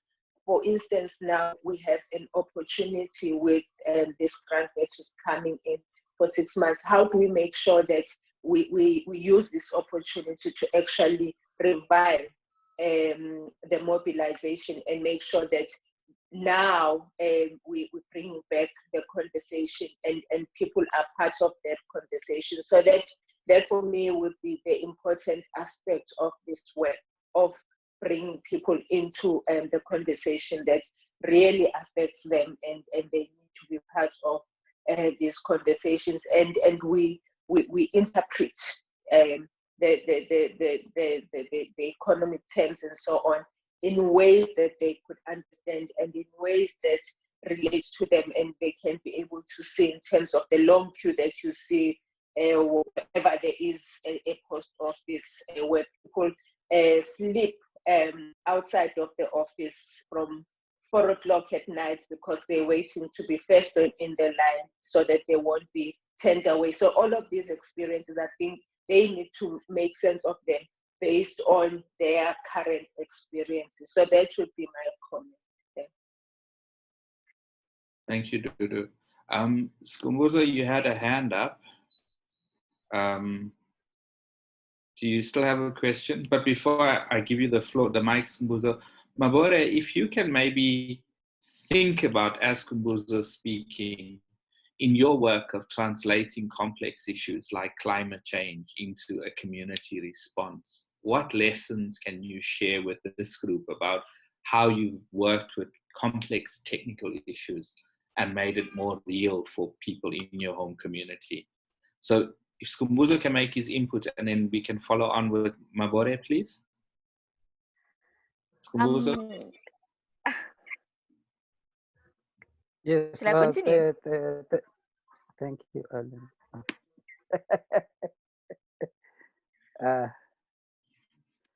Just one small issue I wanted to highlight. Sis Dudu did refer a bit to it about how young people can be involved. I think for me, there are movements like Abahlali Basemjondolo who have managed, to mobilize around, young people, old people together for particular campaigns around access to land in urban areas. That I think for me, it is important also to learn from these movements what, right, that is able to attract people into following and supporting the campaigns that they are doing. TAC has managed in masses, into their campaign. Maybe it's time that we also take less, as to learn how they have managed to do. There are so many things that are happening around, and maybe our downfall is claiming easy victories. The bigger picture, we focus on these small victories that we gain, and then we end there. They become our end, whereas they are supposed to be our means to an end. So I think we need to clarify that.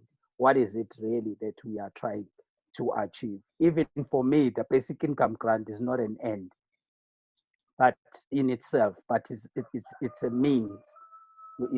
It's a campaign for a bigger picture. And for me, it should be around issues of emancipation. Is that through these campaigns, people are beginning to emancipate themselves from the clutches of the system of capitalism that is oppressing them. Thank you. Thanks, Kumbuzo. Over you, Mabore.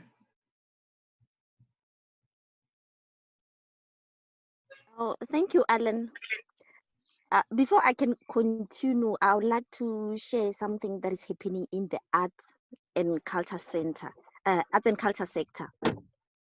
What is happening now is most of the people in art are not working. They use their talent to create jobs and make money, meaning the art is only their source of their income. And what is happening now, COVID-19 has been here and lockdown started in March. There was a relief fund and they haven't received anything. And now they are planning to go and march. I think it was on Wednesday because they are still planning. And this shows us that people are struggling. They are trying to use their talent. They're trying to make means to live, but they need help. So with this basic income grant, it will help people because people are struggling now. So the artists are struggling even if there is a relief fund. A lot of money is there, but I'm also scared that we'll be hearing about the scandals that were happening in the PPE tenders. So the money is there, but it's being looted. Am I taking time? That's great, Mabore. I think bringing that real experience is really important. Maybe if you could just extend the conversation a little bit and maybe talk about what have you been doing to take a complicated issue like climate change and make it real in your community. How are you mobilizing around technical issues in your community or in the spaces that you work in? What has helped? What has worked? What hasn't worked? Okay, what happened is I mostly do art, and with music, that's when you can access more people.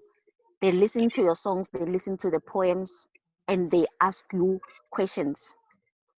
We had it was an awareness where I spoke about climate change, and most of the people didn't know what climate change is. And when I started telling them that the things they do in their environment, that is what is causing climate change. And this showed me that most of the people still need campaigns. They still need more awareness to tell them what is happening. So with the climate change, I spoke to more people and I also put more effort in doing those poems. And I also, there's a song that I wrote, it's called Pula. That song, it speaks about our heritage. It speaks about climate change also, what is happening. And most of the people just see that there's no water now. They don't know what the cause is. But with me attending the meetings and learning from other activists, that's what I was doing in my community, to tell them about what is happening so that they won't be surprised to see that there's no water, there's no rain, and people are no longer plowing in the fields.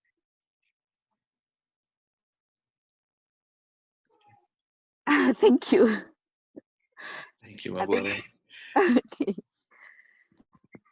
So I'm going to open up a little bit more now, just for people to reflect on what they've heard so far. Does anything resonate for you? Does anything make you say, I've got something to add here, or I disagree with this? And I saw Ashley's hand. So maybe Ashley first, and then while Ashley's talking, people can then just prepare themselves to make some kind of statement, because I'm going to go through the list. Over to you, Ashley. The reason why my hand kept on going up and going down is because I was quite ambivalent about whether I should speak, but I think this is a great opportunity to have a different conversation about how we do social justice work and advocacy, because I think inherent in what Skhumbuzo was saying, but to a lesser extent what Isabel was saying, is how much you rely on the technical convincing of a state to do the right thing. And if you see the state as just technical policymakers who, if we charm them in the right way, and if we explain to them the advantages of what we are doing, then they will come on board and they will display their political goodwill and they will implement policies that actually enhance the lives of people.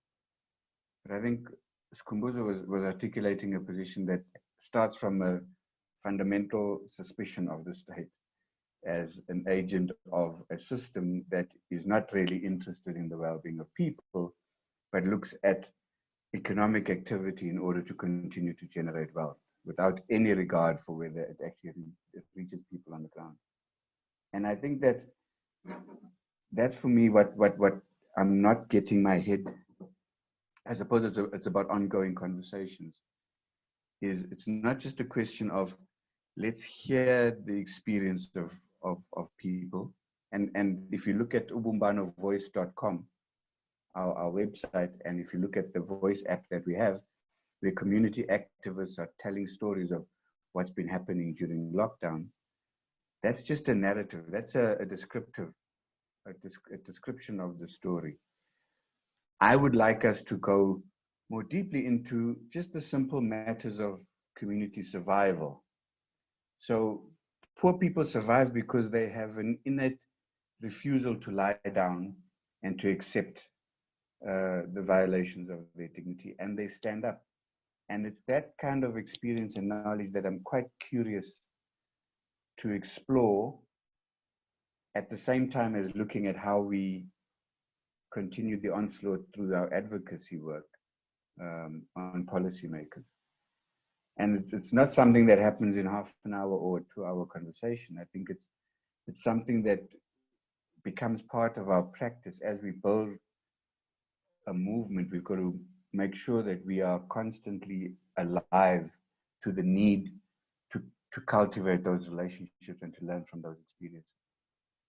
It's a little bit all over the place, but that's what these spaces are for, is us to muddle through ideas that are not clear in our heads and try and hear from others how they are seeing a different practice of doing social justice, if you want.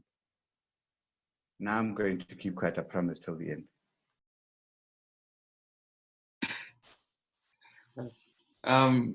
So I'm now going to put people on the spot, right? Because I think we really do try to hear everybody's voice in these sessions. So I'm going to ask Thabo to maybe use his list to just take us through people, just for a sort of a summary statement from you. What have you heard? What has interested you? Is there anything that you're sitting with that you think really needs to be said before we try to wrap the session up? So Thabo, if you can use your list, please. Perhaps before Thabo comes in, there are 2 comments on the chat, Alan. Okay. Yeah. So, yeah, you carry on, Chimbela. Yeah, one is from Zanele, who's saying, I agree with Dudu. It seems the marginalized become recipients of programs. How do we have them as part of defining the solutions and contributors in defining what they want? And then I think that it's also from Zanele, state or society, the contestation of ownership is always a huge concern. Does it matter who comes to the other? Or it is a question of implementing proven models that work and the state taking responsibility? And then from Gano, he's saying, if you don't believe that the state could become redistributive, is it at all relevant to speak about social protection policies and UBI? I'm not sure what UBI is. Okay. Yeah, I'm very conscious of time. It would be really nice to dive a little bit deeper, but I think we'll take those questions out and those comments out and keep them in the notes and the report that comes through. But if anybody wants to respond to us, Sorry, can I just come in here quickly? UBI is critical that people understand is universal basic income. So I think I used them at the beginning. So BIG, basic income grant, or universal basic income. Cool. Yeah. So as we each get a chance to make some kind of closing statement, if there's anything that you've heard so far that you want to reflect on as well, please feel free to do so. So then I'm going to hand over to Thabo to just take us through the list of people that we still have, and then I will try to give us some kind of succinct summary before we close the meeting. Over to you, Thabo. All right. Yeah, so I've got Archie on my list. I don't know if you want me to call them out, and I'm also just noting maybe people that might have not contributed as much. Yes. So Archie, if you've got any inputs or anything that you'd like to feedback, this would be your moment.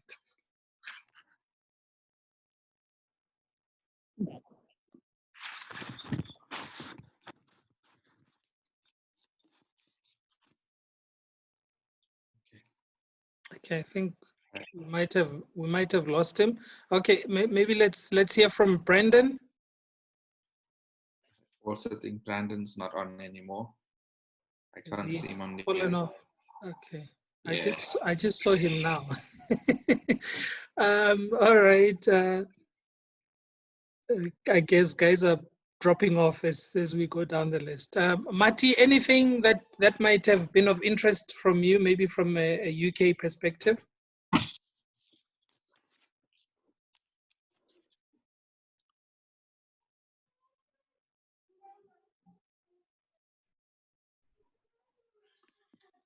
I think you might be on mute if you're trying to say something.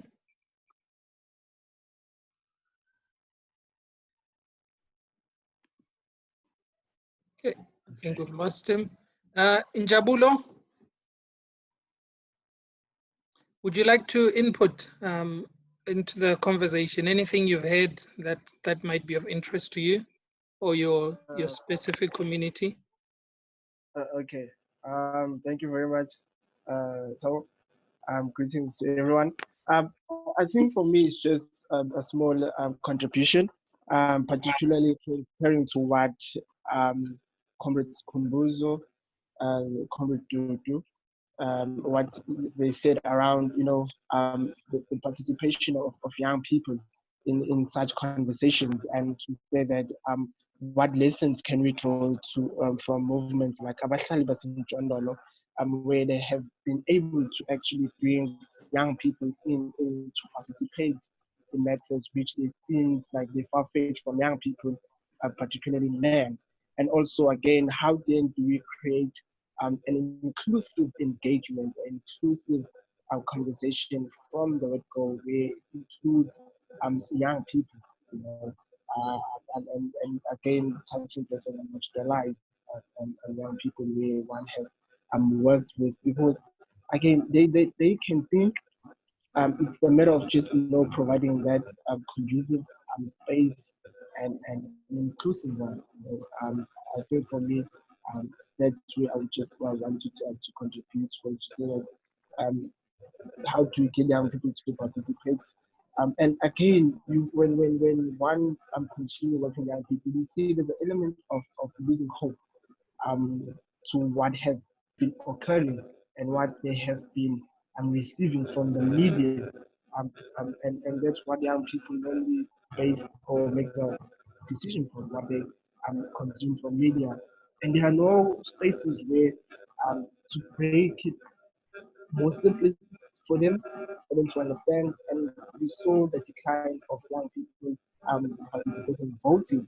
And again, it would be a very interesting conversation to see what young people think as we prepare ourselves next year to vote, and see young people participate and there's no hope of what is happening as they join different activities to our post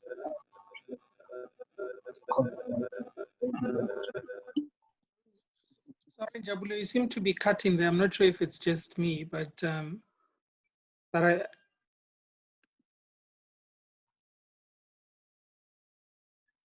I think we got the gist of it, of how the youth can be involved in this conversation, and maybe an interesting case study is as you've mentioned from Abahlali, and how they've gotten the youth involved in the basic income grant.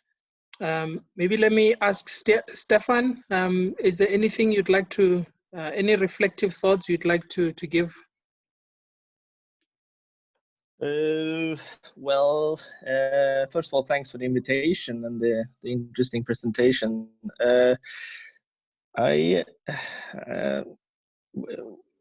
When I listen to this, maybe, I don't know if it's a question to Isabel or the South Africans. How many actually do get the temporary COVID-19 grant now? And do you see any kind of possibility for a sort of bigger demand from below, seeing as even though it's not a lot of money, but it is still, from what I've heard, a sizable number of people that are getting the temporary grant now? Do you see any kind of sort of a demand from below even after October, November, when it will end? Thank you.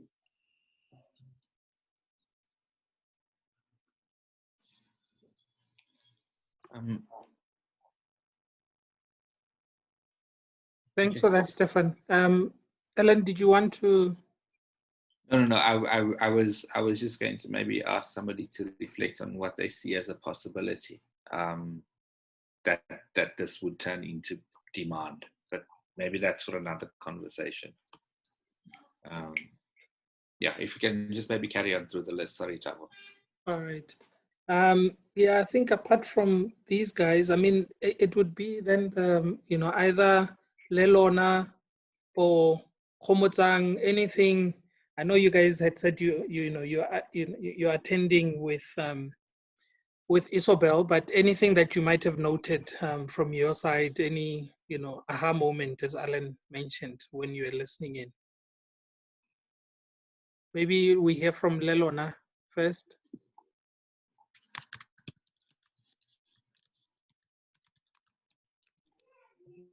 Hi, sorry, I was speaking first and I was on mute.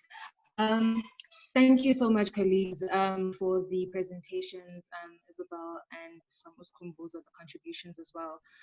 For me, it's mainly just, a comment to say that, look, these are conversations that have been happening for quite some time, and now I think is the best time. I mean, there's no better time to actually see the implementation, taken from these conversations to policies, to implementations. And I think there was another comment, I think it was in the chat, saying that, look, these conversations are always happening, but the marginalized are not really, involved. They are the ones that feel the effect of the implementation, but they're not really impacted when it comes to the conversations and to the planning. And so I think, a shift maybe in audience could benefit even the implementation stages of such important conversations as well. So, I mean, that's just my 2 cents about it. But I mean, it was a great layout. It was a great plan from the UBI to the basic income grant and its implementation here in South Africa. I think, it's a very important conversation to be had. And thank you so much again. Thanks for that, Lalona. Khomotsang, any closing thoughts, comments from your end?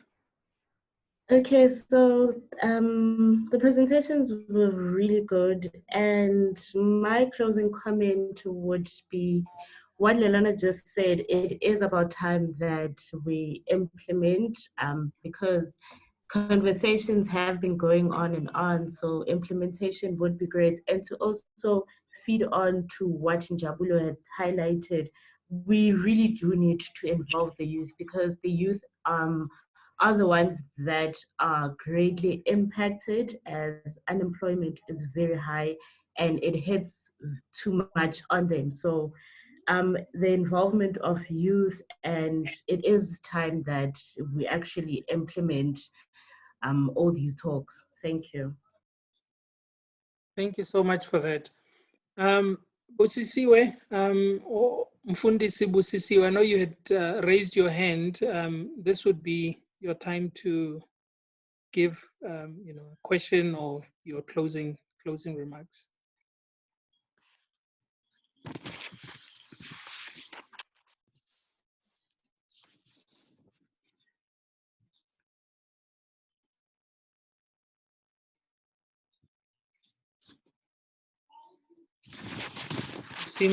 We seem to have lost her there, or maybe she's struggling. So Alan, I think I'll send it back to you, because I think everyone else has, or maybe Danita. Danita, I think the last we heard of you was at the. Hello. Hello. Hi. So Busisiwe has managed to connect. So Busisiwe, and then we can go to Danita. Okay. Okay. Okay, can you hear me? Yes, we can. Okay, I was saying thank you very much for presentation and input and discussion that we have, and also I agree with my colleagues to say the implementation is very important, because we had policy and we discuss, but there's no implementation. And on my side, I think that this can help, but there must be a monitoring and valuation of these funds and the system that we have at the moment, because you can see it's easily to have corruption that is taking place at the moment. We see with this COVID-19, the corruption that's happening. But that's my few ways that I can say, but this was a very, very, very much discussion that has been, I have heard the presentation and input that the colleagues are talking about, and thank you very much. I think maybe next time when we talk, we'll be talking about the implementation, to say where do we go, how do we implement all these funds, because on my side really it did help, because I'm getting the grants where when there was this COVID-19, all my children were not working. I was the one who have to support. So that 250 that they add on top of that, it did help. So now what will happen after October, because it was just 6 months. So that's my concern that I have, but thank you very much.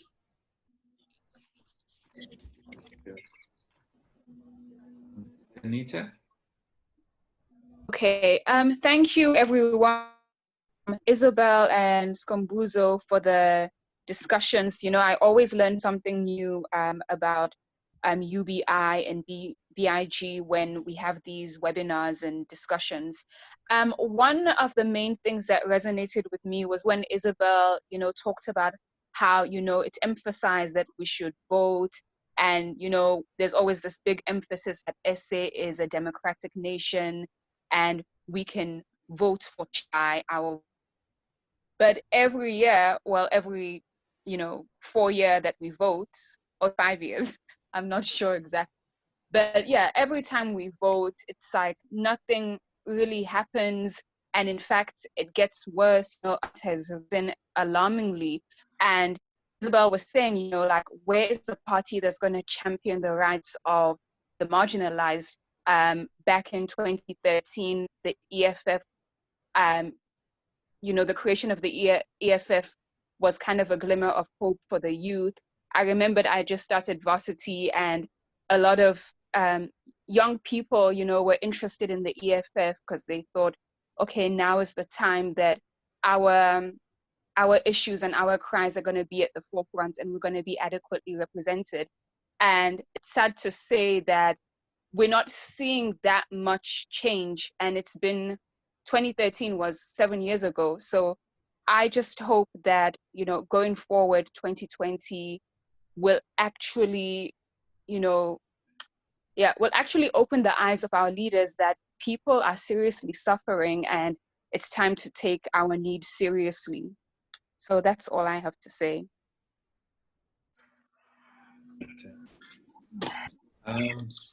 Okay, I suppose, Kunal, I don't think you had a chance to have a closing statement.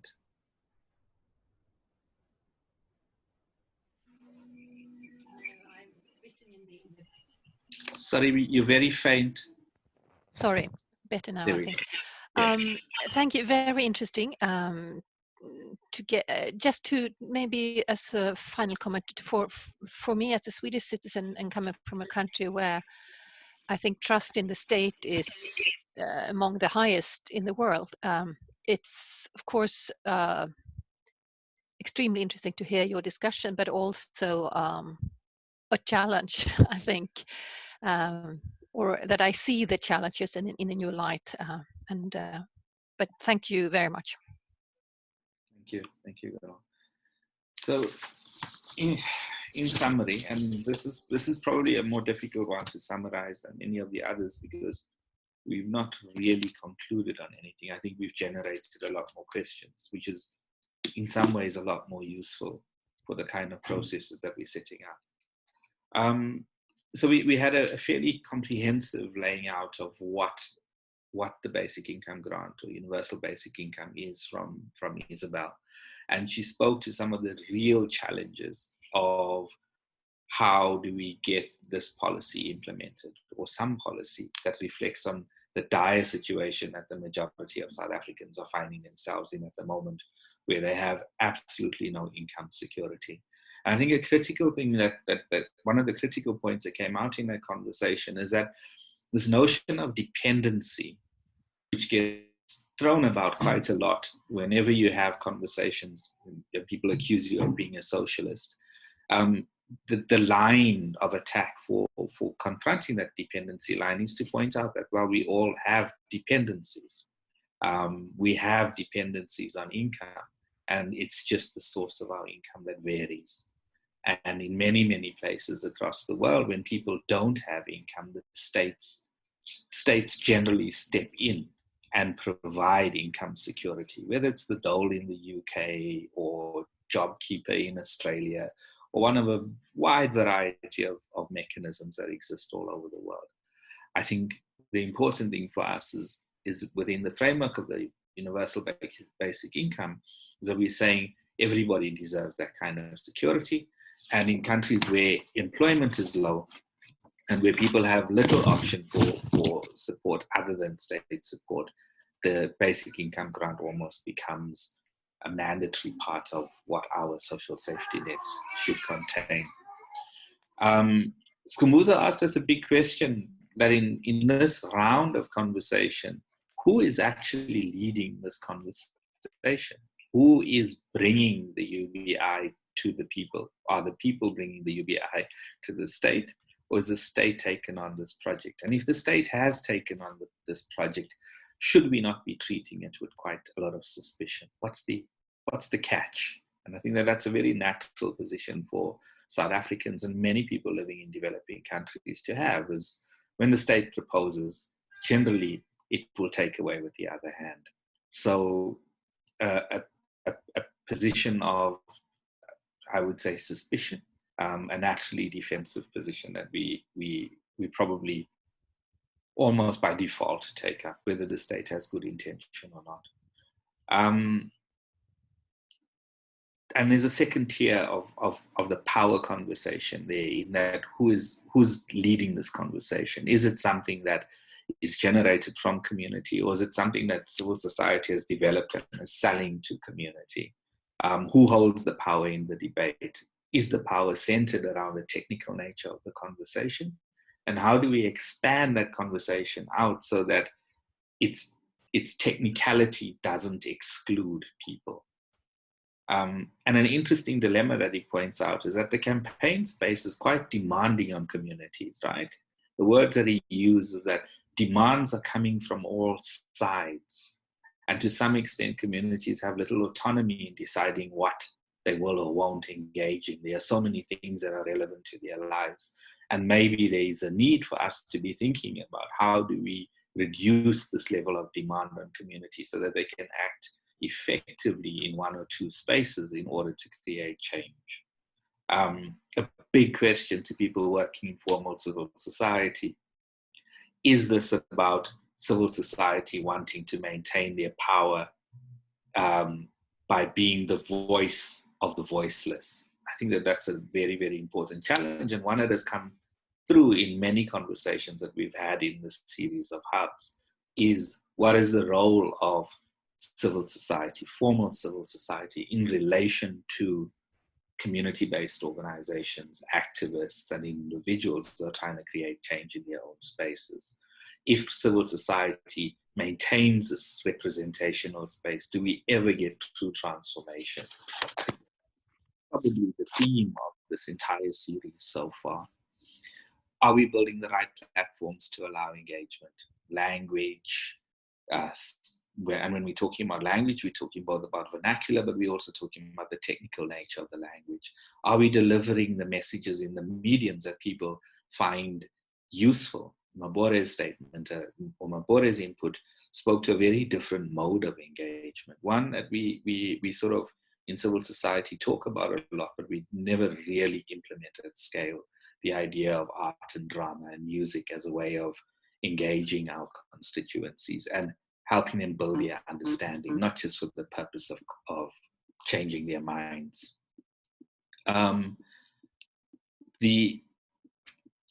Another important call from Skhumbuzo is the need for us to discipline ourselves and allow voices, marginal voices, to arrive in the room with their lack of knowledge and to share their experience so that they can grow and learn.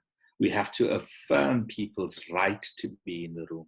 We have to affirm people's ability to take on information, interrogate it, and make decisions on the basis of that information. And maybe, to use a very harsh word, to deal with our own paternalism that is quite embedded in the sort of practice of the professional development worker. And I suppose the other big question, which may be an entire conversation on its own, is what is this constant tendency towards going to court doing to people's sense of confidence? That if the courts have to be the points at which we reinforce change, what are we saying about people's collective ability to actually force change through? And we're not talking here about courts ratifying things that communities are demanding generally.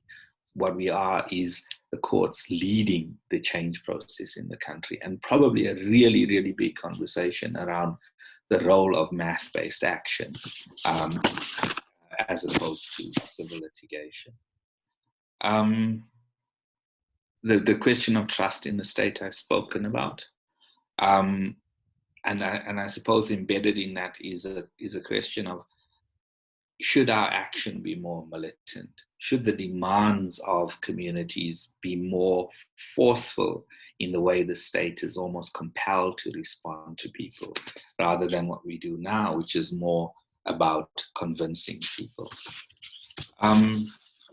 We have good examples of mobilization from Abahlali and other movements. Treatment action campaigns have been very, very successful.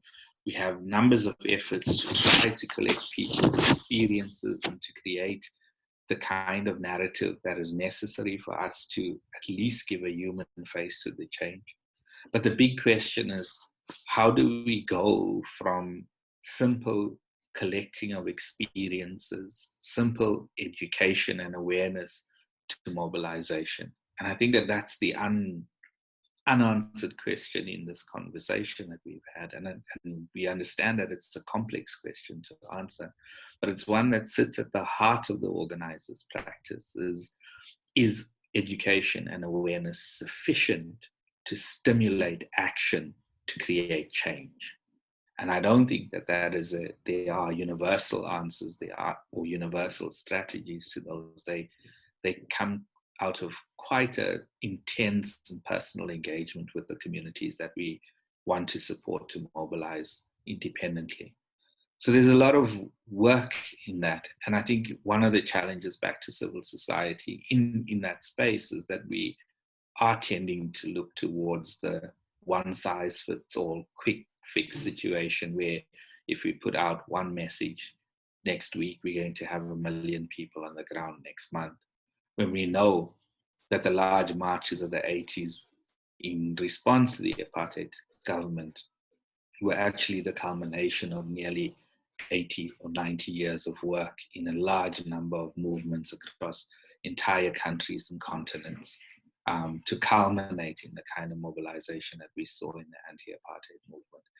And yet, when we do our work nowadays, we seem to think that we can create large masses of people in the space of 2 to 3 years without sufficient attention being paid to their needs, their wanting to understand, and their ability to engage with large and complex issues as individuals, rather than as people who receive information from others who know better. So I think that those are the big questions that emerge for me, and I hope you found them useful. As is practice in these, we normally allow Ashley a few minutes before we close the meeting. And once Ashley is done, I'll hand back to Tembela. Thank you. Let me continue that practice, Ellen. It doesn't mean anything. But I think it's nice to have Isabel back in the fold. Isabel was at the beginning of Active Ubumbano as well. It seems you've got quite a track record, Isabel, of being part of many initiatives. So it's nice to have you in the conversation again. Skhumbuzo, I think your contribution, as always, stretches our thinking quite a lot in terms of how we look at problems, and just not look at them from a superficial level. So thank you to everybody. I think that, please, the more voices we have active in the different spaces that Act Ubumbano tries to create, the more, I think, depth we find in the reflections about our practice. So I suppose there's a number of names I haven't seen in our forums before. I would urge you and encourage you, this is a pure unbridled marketing pitch. Get people to look at what we try to do and the conversations we try to convene, to bring forward and to amplify the voice of those who stand in resistance against systems that exploit and oppress them. It's important work, and I think everybody in this room has got something very important to contribute to the discussion that we take forward. So once again, thank you very much, and I'm hoping it's not the last time we have this conversation. Okay. Thank you, Ashley, and thanks, Alan, for holding the space. And I think for me, I just have one last thought. I think from what Isabel has shared with us, it's very clear that we definitely need to have the basic income grant, and the debates that are taking place need to continue. But I think as well, from what Skhumbuzo was saying, it's very clear that that war on B cannot be won if those that are directly affected by issues of poverty and social insecurity are excluded from those debates. And so I really think the struggle continues. I think before I dash off, we have asked Thabo today to share a poll for us. I'm inviting all of us to just take less than a minute and respond to that poll. But otherwise, thank you so much to both Isabel and Skhumbuzo and everyone who participated in this Learning Hub today. So Thabo, can you share the poll?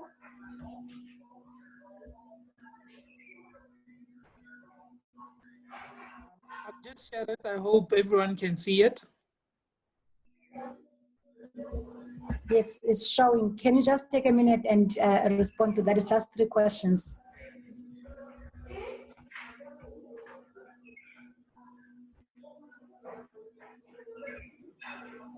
Oh. As we are responding, Danita is reminding us that Mfundisi has got a birthday.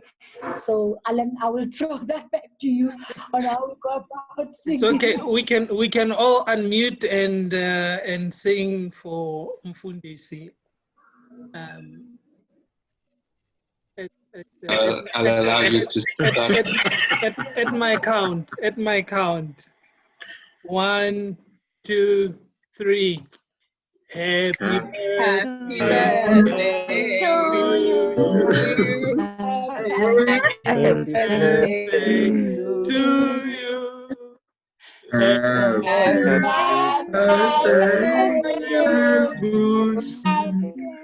Happy birthday to you. Hip hip. That's going to be a very interesting.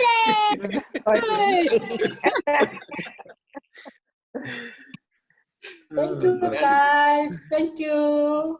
I'm glad to hear that the youth have been participating. Indeed. Thank you. Oh, wow. That's how you do it.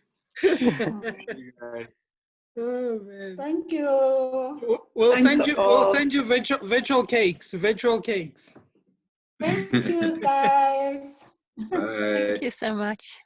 Bye. All right. Bye. Thank you.